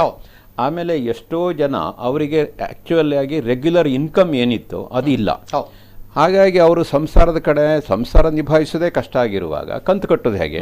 ಅದಕ್ಕೋಸ್ಕರ ಎಲ್ಲ ಬ್ಯಾಂಕ್ನವರು ಸಹ ಈ ರಿಸರ್ವ್ ಬ್ಯಾಂಕ್ ಆಫ್ ಇಂಡಿಯಾದವರು ಏನು ಹೇಳಿದಾರೋ ಅದನ್ನ ಎಲ್ಲ ಅಕೌಂಟ್ಗಳಿಗೂ ಸಹ ಅದನ್ನ ಮ್ಯಾಂಡೇಟರಿ ಆಗಿ ಕೊಟ್ಟಿದ್ದಾರೆ. ಯಾರೋ ಒಬ್ಬರಿಗೆ ಬೇಡ, ಈಗ ನಿಮಗೆ ನಂದು ಇಲ್ಲ ಸರ್, ನನ್ನ ರೆಗ್ಯುಲರ್ ಇನ್ಕಮ್ ಇದೆ, ನಾನು ಕಟ್ತೀನಿ ಅಂತ ಆದ್ರೆ ನೀವು ಅದನ್ನ ಕಟ್ಕೊಂಡು ಮುಂದುವರಿಸ್ಕೊಂಡು ಹೋಗ್ಬೋದು. ಆ ಅವಕಾಶವೂ ಉಂಟು. ಇದನ್ನ ಒಂದು ನಿರ್ಧಾರ ಇದೆ, ಅದನ್ನು ಇನ್ನೊಬ್ಬರ ಮೇಲೆ ಹೇರುವುದಲ್ಲ. ಈ ತರ ನಿರ್ಧಾರ ಉಂಟು, ನಿಮಗೆ ಇದು ಅನುಕೂಲ ಅಂತ ಆದ್ರೆ ನೀವು ಈ ಒಂದು ಸೌಲಭ್ಯವನ್ನ ಪಡೆದುಕೊಳ್ಳಿ. ನಿಮಗೆ ಇದು ಬೇಡ, ಇಲ್ಲ ನನಗೆ ಇನ್ಕಮ್ ಉಂಟು, ಕ್ಯಾಶ್ ಫ್ಲೋ ಎಲ್ಲ ಸರಿ ಇದೆ ಅಂತಾದ್ರೆ ನಾನು ಕಟ್ಟಿಸ್ಕೊಂಡು ಹೋಗ್ತೀನಿ ಅಂತ ಹೇಳಿ. ಇವತ್ತು ನಮ್ಮದೇ ಬ್ಯಾಂಕದ್ದು ನಿಮಗೆ ಉದಾಹರಣೆ ಕೊಡೋದು ಅಂತಾದ್ರೆ 71% ಜನ ಈ ಯಾವುದೇ ಫೆಸಿಲಿಟಿ ಬೇಡ, ನಾವು ರೆಗ್ಯುಲರ್ ಆಗಿ ಕಟ್ಕೊಂಡು ಹೋಗ್ತೀವಿ ಅಂತ ಹೇಳಿದ್ದಾರೆ. 29% ನಮ್ಮ ಗ್ರಾಹಕರು ಲೋನ್ ತಗೊಂಡವರು, ಇಲ್ಲ ಸರ್ ನಮಗೆ ಬೇಕಾಗುತ್ತೆ, ನನ್ ಸ್ವಲ್ಪ ಸಮಸ್ಯೆ ಉಂಟು, EMI ಕಟ್ಲಿಕ್ಕೆ ಆಗುದಿಲ್ಲ, ಅಥವಾ ನಂದು ಬಿಸಿನೆಸ್ ವ್ಯವಹಾರ ಸರಿ ನಡೀತಾ ಇಲ್ಲ ಅಂತ ಹೇಳಿ 71% ಜನ ರೆಗ್ಯುಲರ್ ಆಗಿ ಏನು ಪ್ರೀ ಕೋವಿಡ್ ನಲ್ಲಿ ಬೈತೋ ಅದೇ ಸಿಚುವೇಶನ್ ಇದೆ. ಇದ್ರ ಜೊತೆಗೆ ಇದು ಒಂದು ಸಣ್ಣ ಉಪಕ್ರಮ.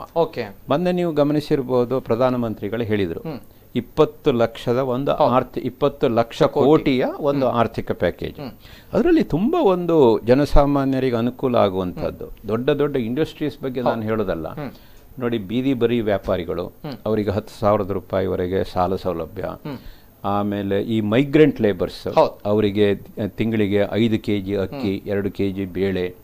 ಆಮೇಲೆ ಎಲ್ಲರೂ ಅಂತಹ ಅಕೌಂಟಿಗೆ ಜನ್ಧನ್ ಅಕೌಂಟ್ ಅಂತ ಇರ್ತಲ್ಲ, ಅವರು ಅದನ್ನ ಜಾಮ್ ಅಂತ ಹೇಳಿದ್ರು. ಜನ್ಧನ್, ಆಧಾರ್ ಮತ್ತೆ ಮೊಬೈಲ್. ಸೊ ಏನು ಸೆಂಟ್ರಲ್ ಗವರ್ಮೆಂಟ್ ಇಂದ 500 ರೂಪಾಯಿ ಡೈರೆಕ್ಟ್ ಆ ಬ್ಯಾಂಕಿಗೆ DBT ಅಂತ ಹೇಳ್ತೇವೆ, ಡೈರೆಕ್ಟ್. ಬರೋಣ ಅದರ ಬಗ್ಗೆ ಸಂಕ್ಷಿಪ್ತವಾಗಿ ಮಾತಾಡೋಣ. ಅನೇಕ ಕರೆಗಳು ಬರ್ತಾ ಇದೆ, ಮಾತಾಡೋದನ್ನು ಪ್ರಥಮ ಕರೆ ಸ್ವೀಕಾರ ಮಾಡ್ತಾರೆ. ಅಂದ್ರೆ ಮೊದಲನೇದಾಗಿ ಕೆಲವು ಪ್ರಮುಖವಾಗಿರುವಂತಹ ಪ್ರಶ್ನೆಗಳ ಬಗ್ಗೆ ನಾವು ಬೆಳಕು ಚೆಲ್ಲಿಸಿದ್ವಿ ಅಂಡ್ ಅನೇಕ ಕರೆಗಳು ಬರ್ತಾ ಇದೆ. ಪ್ರಥಮ ಕರೆ ಸ್ವೀಕಾರ ಮಾಡ್ತೇನೆ. ಶಾರಿಫ್ ಅವರು ವಿಟ್ಲದಿಂದ ಕರೆ ಮಾಡಿದ್ದಾರೆ. ಶಾರಿಫ್ ಅವರೇ ನಮಸ್ತೆ. ನಮಸ್ಕಾರ ನಮಸ್ಕಾರ ಸರ್. ನಮಸ್ತೆ ಶಾರಿಫ್ ಅವರೇ, ನಮ್ಮ ಜೊತೆ ಇದ್ದಾರೆ ಮಹಾಬಲೇಶ್ವರ MS ಅವರು, ಮಾತಾಡಿ.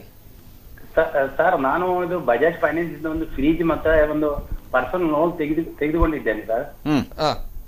ಅದನ್ನು ನಾನು ಕಂತು ಸರಿಯಾಗಿ ಕಟ್ಟುತ್ತಾ ಇದ್ದೆ. ಮಾರ್ಚ್ ತಿಂಗಳ ತನಕ ಸರಿಯಾಗಿ ಕಟ್ಟಿದ್ದೇನೆ. ಮತ್ತು ಏಪ್ರಿಲ್ ನಿಂದ ಮತ್ತೆ ಒಂದು 3 ತಿಂಗಳ ಒಂದು ಅವಧಿ ಕೊಟ್ಟಿದ್ದಾರೆ. ನಮ್ಮ ಹತ್ರ ಒಂದು ವ್ಯಾಪಾರ ಏನಾಗ್ಲಿಲ್ಲ. ಮಾರ್ಚಿನಿಂದ ನಾವು ಕಟ್ಲಿಲ್ಲ ನಾನು ಸರ್. ಅದರ ಎರಡದ್ದು ನಾನು ಒಂದು ಫ್ರಿಜ್ ಇದು ಮತ್ತು ಇದು ಒಂದು ಕಪಾಟಿದ್ದು ಕಂತು ನಮ್ಮ ಬ್ಯಾಂಕಿನಿಂದ ಕಟ್ ಆಗಿದೆ ಏಪ್ರಿಲ್ ತಿಂಗಳಿದ್ದು ಸರ್. ಒಂದು ಪರ್ಸನಲ್ ನೋಡಿದ್ದು ಮತ್ತು ಒಂದು ಇದು ಟಿವಿದ್ದು ಕಟ್ ಮಾಡ್ಲಿಲ್ಲ ಸರ್. ಹಣ ಇರ್ಲಿಲ್ಲ ಬ್ಯಾಂಕ್ನಿಂದ. ಈಗ ಅವರು ತುಂಬಾ ಫೋನ್ ಮಾಡಿ ಹಣ ಕೇಳುತ್ತಾ ಇದ್ದಾರೆ ಮತ್ತು ಮೆಸೇಜ್ ಕಳಿಸುತ್ತಾ ಇದ್ದಾರೆ. ಈಗ ನಿಮ್ಮದು ಸಿವಿಲ್ ಸ್ಕೋರ್ ನಾವು ತೆಗೆಯುತ್ತೇವೆ, ಸಿವಿಲ್ ಸ್ಕೋರ್ ತೆಗೆಯುತ್ತೇವೆ ಅಂತ. ಇದು ಯಾವ ಬ್ಯಾಂಕ್ ಅಂತ ಹೇಳ್ಬೋದಾ? ಇದು ಬಜಾಜ್ ಫೈನಾನ್ಸ್ ಸರ್. ಫೈನಾನ್ಸ್ ಕಂಪನಿದು. ಹೌದು ಸರ್. ಯಾ ಫೈನಾನ್ಸ್ ಕಂಪನಿಗೆ ಅದೇ ಹೇಳಿದ್ನಲ್ಲ ನಾನು. ಫೈನಾನ್ಸ್ ಕಂಪನಿಗಳು ಅಂದ್ರೆ NBFC ಅಂತ, ನಾನ್ ಬ್ಯಾಂಕಿಂಗ್ ಫೈನಾನ್ಸ್ ಕಂಪನಿ. ಅವರಿಗೂ ಸಹ ಈ 6 ತಿಂಗಳ ಮೊರೆಟೋರಿಯಂ ಅವರಿಗೂ ಸಹ ಅಪ್ಲೈ ಆಗ್ತದೆ. ಸೊ ನೀವು ಅವರಿಗೆ ಖಂಡಿತವಾಗಿ ಹೇಳಬೇಕು, ರಿಸರ್ವ್ ಬ್ಯಾಂಕ್ ಆಫ್ ಇಂಡಿಯಾದ ಗೈಡ್ಲೈನ್ಸ್ ಪ್ರಕಾರ ನನಗೆ 6 ತಿಂಗಳ ಮೊರೆಟೋರಿಯಂ ಉಂಟು, ನೀವು ಕೊಡಲೇಬೇಕು ಅಂತ. ಅವರು ಕೊಡಲಿಲ್ಲ ಅಂತ ಆದರೆ ನೀವು ಅವರ ಮೇಲಧಿಕಾರಿಗಳಿಗೆ ಅಥವಾ ರಿಸರ್ವ್ ಬ್ಯಾಂಕ್ ಆಫ್ ಇಂಡಿಯಾದವರಿಗೆ ಒಂದು ಇದನ್ನು ಪತ್ರ ಕಳಿಸ್ಬೇಕಾಗ್ತದೆ. ಯಾರೂ ಸಹ ಈಗ ಅದಕ್ಕೆ ನಾನು ಹೇಳಿದ್ದು ಯಾವ ಬ್ಯಾಂಕು ಅಥವಾ NBFC ಅಂಥೇಳಿ ಯಾರೂ ಸಹ ಕಟ್ಟಿ ಅಂಥೇಳಿ ಖಂಡಿತ ಒತ್ತಾಯ ಮಾಡಲಿಕ್ಕೆ ಅವಕಾಶ ಇಲ್ಲ. ಅದನ್ನು ಬಹಳ ಸ್ಪಷ್ಟವಾಗಿ ರಿಸರ್ವ್ ಬ್ಯಾಂಕ್ ಆಫ್ ಇಂಡಿಯಾದವರು ಹೇಳಿದ್ದಾರೆ. ಹಾಗಾಗಿ ನಾವು ಎಲ್ಲ ಬ್ಯಾಂಕ್ನವರು ನಾವೇ ಅದನ್ನು ಎಲ್ಲರಿಗೂ ಸಹ ಮಾಡಿದ್ದೇವೆ. ಬೇಡ, ನಮಗಿದು ಫೆಸಿಲಿಟಿ ಬೇಡ ಅಂತಿದ್ದವರು ಮಾತ್ರ ದುಡ್ಡು ಕಟ್ತಾ ಇದ್ದಾರೆ. ಸೊ ಹಾಗಾಗಿ ನೀವು ಏನಾದರೂ ಆದ್ರೆ ನಾನು ಕಟ್ಟುತ್ತೇನೆ ಸರ್. ಅದು ಖಂಡಿತ ಹೌದು, ಕಟ್ಟುತ್ತೇನೆ ಸರ್. ಇಲ್ಲ ನೀವು ಅವ್ರ ಹತ್ರ ಹೇಳಿ, ಅವ್ರು ಮಾಡ್ತಾರೆ. ನನಗೂ ಸಹ ಒಂದೆರಡು NBFCನವರು ಇದೇ ಥರ ನಮ್ಮ ಬ್ಯಾಂಕಿಗೂ ಸಹ ಮಾಡಿ, ಸರ್ ನಿಮ್ಮ ಬ್ಯಾಂಕ್ನಲ್ಲೆಲ್ಲ ಕೊಡ್ತಾ ಇದ್ದೀರಿ, ಇವ್ರು ಯಾಕೆ ಕೊಡ್ತಾ ಇಲ್ಲ ಅಂತ ಕೇಳಿದರು. ಅವರಿಗೂ ಸಹ ನಾನು ಅವಾಗ ಹೇಳಿದ್ದೇನೆ, ಇಲ್ಲ ಎಲ್ಲರಿಗೂ ಇದು ಅಪ್ಲೈ ಆಗ್ತದೆ, ನೀವು they are eligible for that. ನಾನು ಇದು ಹೌಸಿಂಗ್ ಲೋನ್ ತೆಗೆದಿದ್ದೆ ಸಿಂಡಿಕೇಟ್ ಬ್ಯಾಂಕ್ನಿಂದ. ಅದು ಸರ್ ನನಗೆ ಒಂದು ಕಂಪನಿಯನ್ನು ಡ್ಯೂ ಮಾಡ್ಲಿಲ್ಲ. ಮಾರ್ಚ್ ತಿಂಗಳ ತನಕ ಸರಿಯಾಗಿ ಕಟ್ಟಿದ್ದೇನೆ ಸರ್. ಅವರಿಗೇನು ಫೋನ್ ಬರ್ಲಿಲ್ಲ, ಏನು ಬರೋದಿಲ್ಲ. ನೋಡಿ, ನಾನು ಅದೇ ಹೇಳಿದ್ದು, March April May June July August ಈ 6 ತಿಂಗಳ ಕಂತುಗಳನ್ನ ಮುಂದೂಡಲಾಗಿದೆ.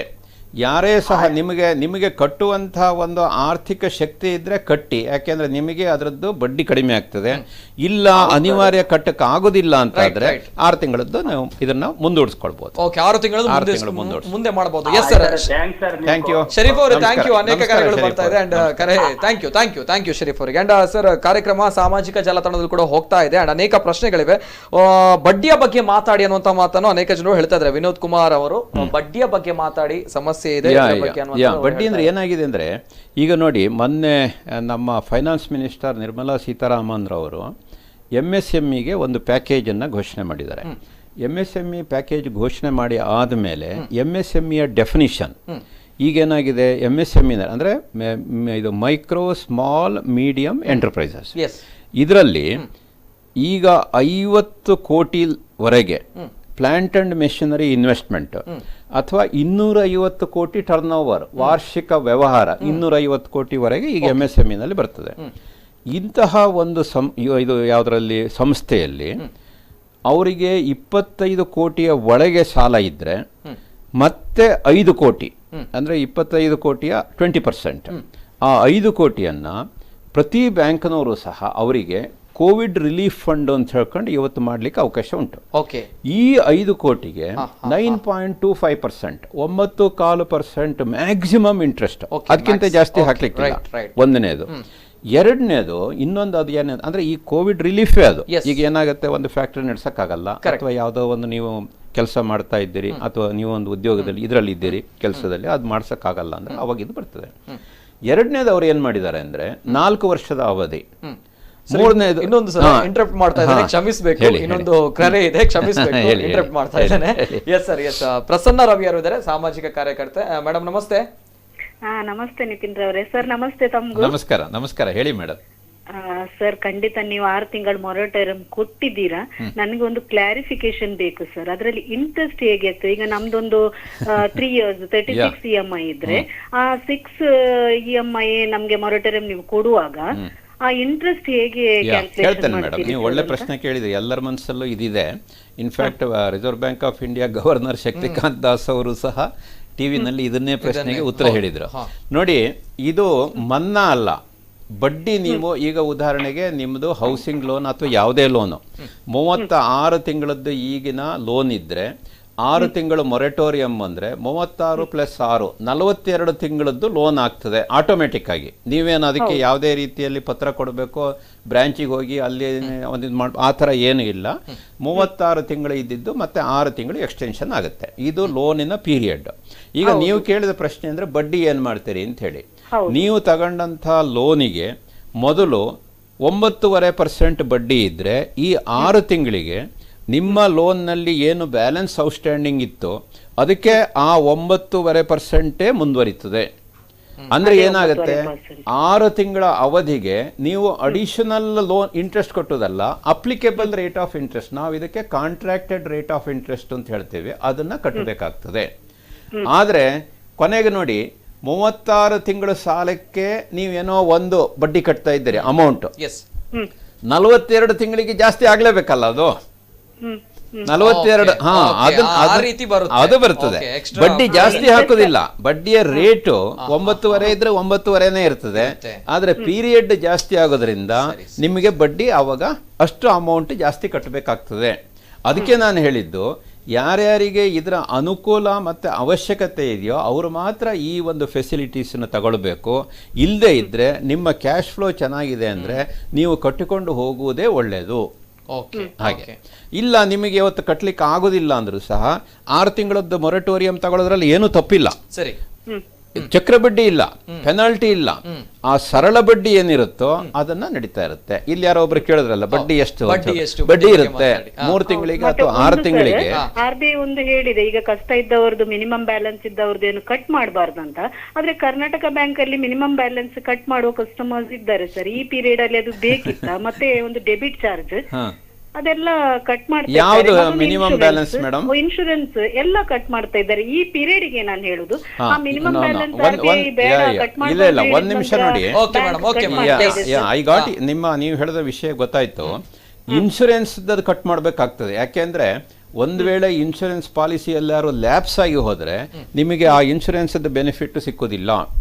ಆ ಕಾರಣದಿಂದ ಮಾಡಿರ್ತಾರೆ. ಅಂದ್ರೆ ಈ ಅಸೆಟ್ ಏನಿದೆಯೋ ಅದಕ್ಕೆ ಇನ್ಶೂರೆನ್ಸ್ ಇಲ್ಲದೆ ಇದ್ರೆ ಅಥವಾ ನಮ್ಮ ಲೈಫಲ್ಲಿ ಆ ಪೀರಿಯಡ್ ಅಲ್ಲಿ ಇನ್ಶೂರೆನ್ಸ್ ಲ್ಯಾಪ್ಸ್ ಆಗಿದ್ರೆ ನಾಳೆ ಇನ್ಶೂರೆನ್ಸ್ ಸಿಕ್ಕೋದಿಲ್ಲ.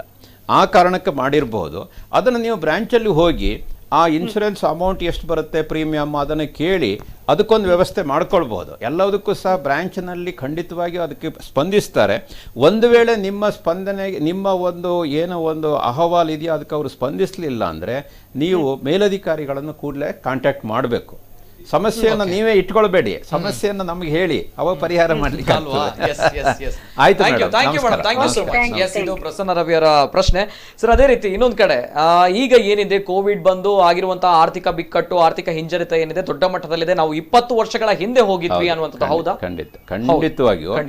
ಮತ್ತೆ ಬರೇ 20 ವರ್ಷ ಅಲ್ಲ, ಈ ವರ್ಷ 2020-21 ಮೊನ್ನೆ ಒಬ್ಬರ ಹತ್ರ ಮಾತಾಡ್ತಾ ಇದ್ದೆ ಹೀಗೆ, ದೊಡ್ಡ ಉದ್ಯಮಿಗಳು. ಅವ್ರು ಏನ್ ಹೇಳಿದ್ರು ಗೊತ್ತಾ, ಮಹಾಬಲೇಶ್ವರ್, ನಾವು 2020-21 ಕ್ಯಾಲೆಂಡರಲ್ಲಿ ಆ ವರ್ಷವೇ ಇಲ್ಲ ಅಂತ ತಿಳ್ಕೊಂಡಿದ್ದೀವಿ ಅಲ್ವಾ? ಈ ರೀತಿಯ ಒಂದು ಮನಸ್ಥಿತಿ ಬೇಕು. ನಾವು ಇಲ್ಲ, ನಾವು ಹಿಂದೆ ಭಾರಿ ಬಿಸಿನೆಸ್ ಮಾಡಿತ್ತು, ಹಾಗೆ ಮಾಡಿತ್ತು, ನಾನು ಹೀಗೆ ಮಾಡಿದ್ದೆ, ಫಾರಿನಿಗೆ ಹೋಗಿದ್ದೆ ಹಾಗಂತೆಲ್ಲ ಅನ್ಕೊಂಡ್ರೆ ಈ ವರ್ಷ ಆಗುದಿಲ್ಲ. ಎಲ್ಲ ಕಡೆ ಪರಿಸ್ಥಿತಿ ಬದಲಾವಣೆ ಆಗಿದೆ. ಆ ಬದಲಾವಣೆಗೆ ತಕ್ಕಂತೆ ನಮ್ಮ ಜೀವನ ಶೈಲಿ ಪ್ರತಿಯೊಂದನ್ನು ಸಹ ನಾವು ಬದಲಾಯಿಸ್ಕೋಬೇಕು. Okay, very interesting sir. ಒಂದು ಪ್ರಶ್ನೆ ಇಂಟರಪ್ಟ್ ಮಾಡ್ತಿದ್ದೇನೆ ಒನ್ಸ್ ಅಗೇನ್. ಅಂದ್ರೆ ಯಾವ ರೀತಿ ಅಂತ ಹೇಳಿದ್ರೆ, ಮನುಷ್ಯನ ಜೀವನ ಬದಲಾಗಬೇಕು ಅಂತ ಬಂದಾಗ ಯಾವ ರೀತಿ ಇನ್ನು ಮನೆ ಕಟ್ಟಬೇಕು ಅನ್ನೋ ಆಸೆ ಇತ್ತು ಆತನಿಗೆ 2020 ಪ್ರಾರಂಭ ಆದಾಗ, ಕಾರ್ ತಗೊಳ್ಬೇಕು ಅನ್ನೋ ಆಸೆ ಇತ್ತು ಆದ್ರೆ 2020 ಪ್ರಾರಂಭ ಆದಾಗ. ಈಗಲೇ ತಾನೇ ನಮ್ಮ ಸ್ನೇಹಿತರೊಬ್ಬರ ಹತ್ರ ಮಾತಾಡ್ತಾ ಇದ್ದೆ ಹೇಗೆ ಬದಲಾವಣೆ ಅಂತ. ನೋಡಿ, ನಿಮ್ಮ ಮನೆಯಲ್ಲ ಸಣ್ಣ ಸಣ್ಣ ಮಕ್ಕಳಿದ್ದಾರೆ ಅಂತ ತಿಳ್ಕೊಳ್ಳಿ, ಶಾಲೆಗೆ ಹೋಗ್ಬೇಕು. ಮೇ ತಿಂಗಳಾಯ್ತು, ಜೂನ್ ಆಯ್ತು, ಜುಲೈನಲ್ಲಿ 1ನೇ ತಾರೀಕು ಶಾಲೆ ಆರಂಭ ಆಗ್ತದೆ ಅಂದ್ರೆ ನಮಗೆ ಪುಕ್ಕು ಸಣ್ಣ ಮಕ್ಕಳನ್ನು ಹೇಗೆ ಅಲ್ಲಿಗೆ ಕಳಿಸೋದು ಅಂತ. ಇದು ಎಲ್ಲರ ಮನೆಯಲ್ಲೂ ಈ ಸಮಸ್ಯೆ ಉಂಟು. ಹಾಗಾಗಿ ಹಿಂದೆ ಶಾಲೆ ನಡೆಯುವಂಥ ಶೈಲಿಯಲ್ಲಿ ಶಾಲೆ ನಡೆಯಬೇಕು, ಆದರೆ ಹಿಂದೆ ನಡೆಯುವಂಥ ಶೈಲಿಯಲ್ಲಿ ನಡೆಸಿದ್ರೆ ಪೋಸ್ಟ್ ಕೊರೋನಾಗೆ ಅದು ಸೂಟ್ ಆಗುದಿಲ್ಲ. ಹಾಗಾಗಿ ನಿಮ್ಮ ಮಾಡೆಲ್ ಚೇಂಜ್ ಮಾಡಬೇಕಾಗಬಹುದು. ಓಕೆ. ಸೊ ಹೇಗೆ ವರ್ಚುವಲ್ ಶಾಲೆಗಳು, ಡಿಜಿಟಲ್ ಶಾಲೆಗಳು ಅದನ್ನು ಮಾಡಿದ್ರೆ ತುಂಬ ಅದಾಗುತ್ತೆ. ನಮಗೆ ತುಂಬ ಬೇಕಾದಂಥ ಒಬ್ಬರು ಆತ್ಮೀಯರಿದ್ದಾರೆ, ಅವರು ಸಂಸ್ಕೃತ ಇದನ್ನ ಸ್ಪೆಷಲ್ ಕ್ಲಾಸ್ ನಡೆಸ್ತಾ ಇದ್ದಾರೆ. ಅದಕ್ಕೆ ಎಷ್ಟೋ ಜನ ಮನೆಯಿಂದ ಮಕ್ಕಳು ಮತ್ತು ಗೃಹಿಣಿಯರು ಹಿಂದೆ ಹೋಗ್ತಾ ಇದ್ರು. ಸಾಧಾರಣ ಒಂದೊಂದು ಕ್ಲಾಸ್ನಲ್ಲಿ 30ರಿಂದ 40 ಜನ ಇದ್ರು. ಮೊನ್ನೆ ಅವ್ರ ಹತ್ರ ಮಾತಾಡುವಾಗ ಹೇಳ್ತೇನೆ, ಅವರೆಲ್ಲ ಸಂಸ್ಕೃತ ಈ ಪಾಠಗಳು ಸಹ ವರ್ಚುವಲ್ ಕ್ಲಾಸ್ನಲ್ಲಿ ನಡೀತಾ ಉಂಟು. ಗೂಗಲ್ ಹ್ಯಾಂಗ್ ಔಟ್ ಅಥವಾ ಸಿಸ್ಕೋ ವೆಬೆಕ್ಸ್ ಅಲ್ಲಿ ಮಾಡ್ತಾ ಇದ್ದಾರೆ. ಹೌದು, ಮನೆಯಲ್ಲಿ ಎಲ್ಲ ವಿದ್ಯಾರ್ಥಿಗಳು ಅದರಲ್ಲಿ ಎಲ್ಲ ವಯಸ್ಸಿನವರು ಇದ್ದಾರೆ. ಈ ಸಂಸ್ಕೃತ ಒಂದು ಅವರ ಅಭಿರುಚಿಗೆ ಹೋಗೋದು, ಬರೀ ಸಣ್ಣ ಮಕ್ಕಳು ಅಂತಲ್ಲ, ದೊಡ್ಡವರು ಸಹ ಇದ್ದಾರೆ. ಅವ್ರವ್ರ ಮನೆಯಲ್ಲಿ ಪಾಠ ಹೇಳುವಂತ ಇವರು ಯಾರು ಅವರ ಮಾಸ್ಟ್ರು ಅವ್ರ ಮನೆಯಲ್ಲಿ ಮಾಡ್ತಾ ಇದ್ದಾರೆ. ಅಂಡ್ ಆಲ್ ಆರ್ ಹ್ಯಾಪಿ ಅಲ್ವಾ? ನಿಮಗೆ ಅಲ್ಲಿಗೆ ಹೋಗ್ಲಿಕ್ಕೆ ಟೈಮ್, ಬರ್ಲಿಕ್ಕೆ ಟೈಮ್, ಅದೆಲ್ಲ ಸೇವ್ ಆಯ್ತಲ್ಲ. 1 ಅವರ್ ಪಾಠದ ಸಮಯದಲ್ಲಿ ನೀವು ಗೂಗಲ್ ಹ್ಯಾಂಗ್ ಔಟಿಗೆ ಅದಕ್ಕೆಲ್ಲ ಆಗ್ಬಿಟ್ರೆ, ಅಂದ್ರೆ ಬಹುಶಃ ನನಗನ್ಸೋದು ಮುಂದಿನ ಶೈಕ್ಷಣಿಕ ಕ್ಷೇತ್ರದಲ್ಲಿ ಇದು ದೊಡ್ಡ ಮಟ್ಟದಲ್ಲಿ ಒಂದು ಕ್ರಾಂತಿ ಆಗಬಹುದು ಅಂತ ಹೇಳಿ. ಮೊದಲಿನ ಹಾಗೆ ಎಲ್ಲ ಶಾಲೆಗೆ ಹೋಗಬೇಕು, ನಮಗೊಂದು ದೊಡ್ಡ ಬಿಲ್ಡಿಂಗೇ ಬೇಕು, ಸ್ಕೂಲ್ದು ಹೀಗಿರಬೇಕು, ಆ ಕಾನ್ಸೆಪ್ಟೇ ಬದಲಾವಣೆ ಆಗಬಹುದು. So that particular educational system will be there, but educational model will undergo a change. ಖಂಡಿತ ಬದಲಾವಣೆ. ಒಳ್ಳೆಯದು ಸರ್, ಇದು ಶೈಕ್ಷಣಿಕ ರಂಗದಲ್ಲಿ ದೊಡ್ಡ ಆಗಬಹುದು. ಈಗ ನಾನು ಬ್ಯಾಂಕಿಂದ ಸಂಬಂಧಪಟ್ಟದ್ದೇ ಹೇಳೋದಿದ್ರೆ, ನಾವು ಎಷ್ಟೋ ಬದಲಾವಣೆಗಳನ್ನು ಮಾಡಿದ್ದೇವೆ.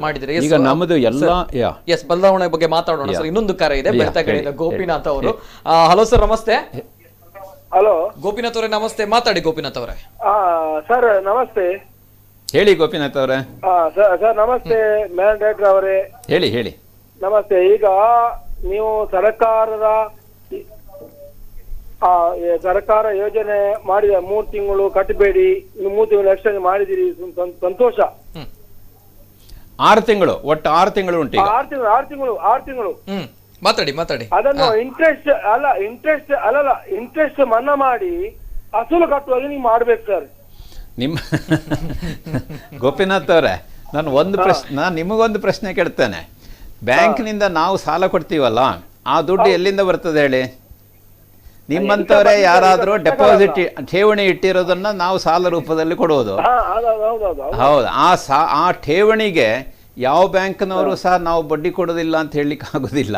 ಹಾಗಾಗಿ ನಾವು ಅವರಿಗೆ ಅದು ನಮ್ಮ ಕರ್ತವ್ಯ, ಅದನ್ನು ಮಾಡಬೇಕಾಗತ್ತೆ. ಆದರೆ ನೀವು ಹೇಳೋದು ತಪ್ಪು ಅಂತ ನಾನು ಹೇಳೋದಲ್ಲ. ಈ ರೀತಿಯ ಸಾಲ ಅಥವಾ ಸಾಲದ ಬಡ್ಡಿಯ ಮನ್ನಾ ಉಂಟಲ್ಲ, ಇದನ್ನ ಮಾಡುವಂಥ ಒಂದು ಜವಾಬ್ದಾರಿ ಅಥವಾ ಅದನ್ನ ಮಾಡುವಂಥ ಕೆಪಾಸಿಟಿ ಇರುವಂತದ್ದು ಸರ್ಕಾರಗಳು ಮಾತ್ರ. ಅದಕ್ಕೆ ಅವರ ಆರ್ಥಿಕ ಪ್ಯಾಕೇಜ್ ಅಂತ ಹೇಳಿ ಅವ್ರು ತರ್ತಾ ಇದ್ದಾರೆ.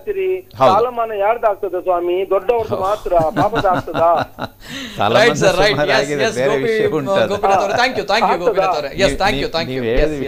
ಅಂದ್ರೆ ಅವ್ರು ಹೇಳದಂತ ವಿಷಯವೂ ಕರೆಕ್ಟ್. ಕಷ್ಟ ಇದೆ, ತುಂಬಾ ಕಷ್ಟ ಇದೆ. ನಾನು I really feel pity for them. ಅದಕ್ಕೋಸ್ಕರನೇ ಈ ಸರ್ತಿ ಸರ್ಕಾರದಲ್ಲಿ ಎಷ್ಟೋ ಸರ್ತಿ ಬಡ್ಡಿಯನ್ನ ಇಳಿಸಿದ್ದಾರೆ. ಒಂದು ಸಣ್ಣ ಉದಾಹರಣೆ ಹೇಳೋದು ಅಂದ್ರೆ, ಕೃಷಿ ಸಾಲ, ನೀವೊಂದು 3 ಲಕ್ಷದವರೆಗೆ ಕೃಷಿ ಸಾಲವನ್ನ ತಗೊಂಡಿದ್ರೆ ಅದರಲ್ಲಿ ಬ್ಯಾಂಕಿನವರು 9% ಅಂತ ಹಾಕಿದ್ರೆ 2% ಇಂಟ್ರೆಸ್ಟ್ ಸಬ್ವೆನ್ಷನ್ ಅಂತ ಹೇಳಿ ಅದರಲ್ಲಿ ರಿಡ್ಯೂಸ್ ಮಾಡ್ತೇವೆ. ಅವಾಗ 7% ಆಯ್ತು. ಪ್ರಾಂಪ್ಟ್ ರಿಪೇಮೆಂಟ್ ಇದ್ರೆ ಮತ್ತೆ 3% ರಿಡ್ಯೂಸ್ ಮಾಡ್ಲಿಕ್ಕೆ ಆಗ್ತದೆ. ಅಲ್ಲಿಗೆ ಏನಾಯ್ತು, ಯಾವುದೇ ಒಂದು ಕಮರ್ಷಿಯಲ್ ಬ್ಯಾಂಕ್ನಿಂದ 9% ಅಲ್ಲಿ ಸಾಲ ತಗೊಂಡಿದ್ದು ಕೊನೆಗೆ ರೈತರಿಗೆ 4% ಅಲ್ಲಿ ಸಿಗುತ್ತದೆ. 2% interest subvention, 3% prompt repayment rebate. ಇದು ಸರ್ಕಾರ ಕೊಡುತ್ತೆ.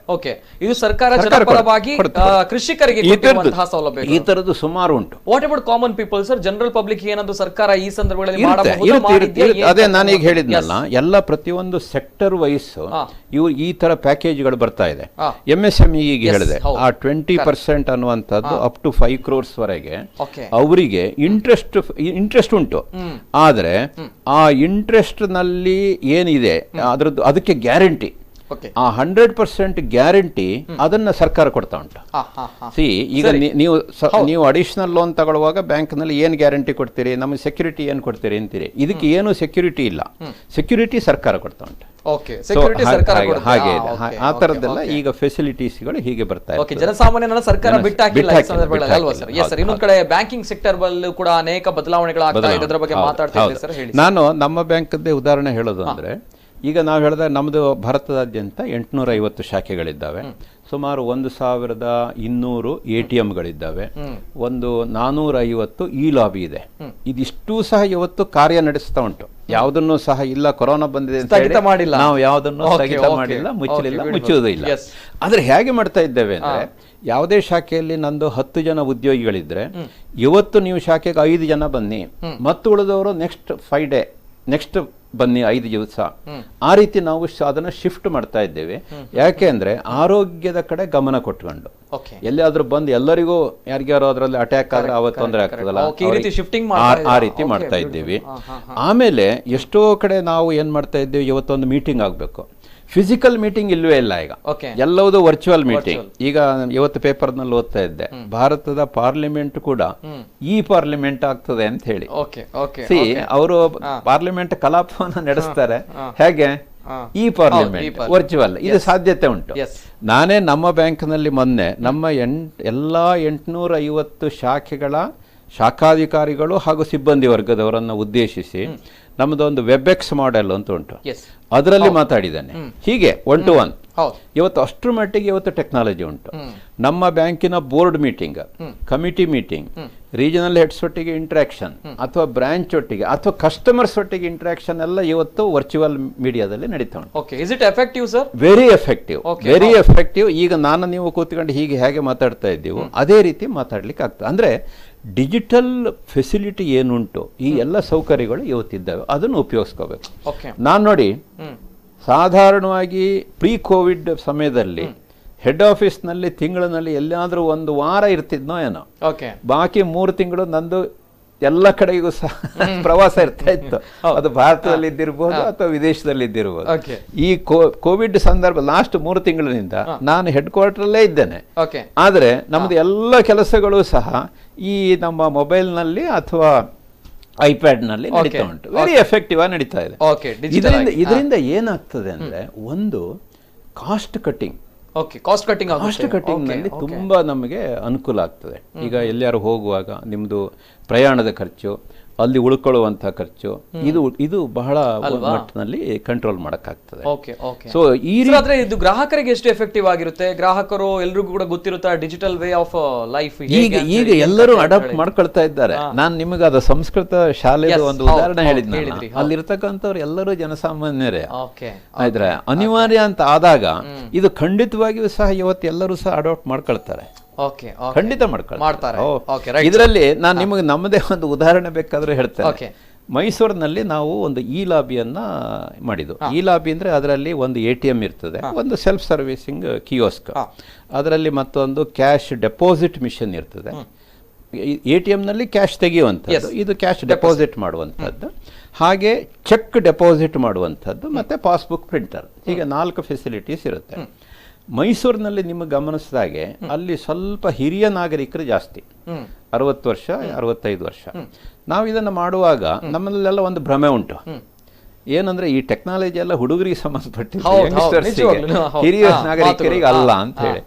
ನಾನು ನಮ್ಮ ಲಾಬಿಯನ್ನು ಹೋದೆ, ಯಥಾ ಪ್ರಕಾರ ಅಲ್ಲಿ ಇನಾಗ್ರೇಷನ್ ಎಲ್ಲ ಮಾಡಿ ಬ್ರಾಂಚ್ ನಲ್ಲಿ ಬಂದು ನಮ್ಮ ಸಿಬ್ಬಂದಿ ವರ್ಗದವರ ಹತ್ರ ಎಲ್ಲ ಮಾತಾಡಿ ಹೊರಗಡೆ ಬಂದು ನೋಡ್ತೀನಿ, ಆ ಲಾಬಿ ಎದುರುಗಡೆ ಒಂದು 10-15 ಜನ ಹಿರಿಯ ನಾಗರಿಕರು. ಅವ್ರಿಗೆ ಅಷ್ಟು ಕುತೂಹಲ, ಅದು ಎಷ್ಟು ಕುತೂಹಲ ಅಂದ್ರೆ, and it was very simple process. ನಾನು ಅವರಿಗೆಲ್ಲ ಅಲ್ಲಿ ಇದ್ದಾಗ ಸಭೆಯಲ್ಲಿ ಎಕ್ಸ್ಪ್ಲೈನ್ ಮಾಡಿ ಹೇಳಿದ್ದೆ, ನೋಡಿ ನೀವು ಇಷ್ಟು 100 ರೂಪಾಯಿ ನೋಟು ಅಥವಾ 500 ರೂಪಾಯಿ ನೋಟು 2000 ರೂಪಾಯಿ ನೋಟನ್ನು ಹೀಗೆ ಹಾಕಿದ್ರೆ ಸಾಕು, ಮುದ್ದೆ ಒಂದು ಮಾಡಬೇಡಿ, ಮತ್ತೆ ನೀವು ಕೌಂಟ್ ಮಾಡೋದು ಬೇಡ, ಅದು ಹೇಗೆ ಹಿಂದೆ ಇರಲಿ ಮುಂದೆ ಇರಲಿ ಏನು ತೊಂದರೆ ಇಲ್ಲ. 10 ಸೆಕೆಂಡಲ್ಲಿ ನಿಮ್ಮದು ಅದನ್ನ ನೋಡಿ ಅದು ಸ್ಕ್ರೀನ್ ನಲ್ಲಿ ಬರುತ್ತೆ, ಎಷ್ಟು ಪೀಸು ಎಷ್ಟು ಅಮೌಂಟು, ನೀವು ಎಸ್ ಅಂದ್ರೆ ನಿಮ್ಮ ಅಕೌಂಟಿಗೆ ಜಮಾ ಆಗುತ್ತೆ ಅಂತ ಎಲ್ಲ ಹೇಳಿದ್ದೆ.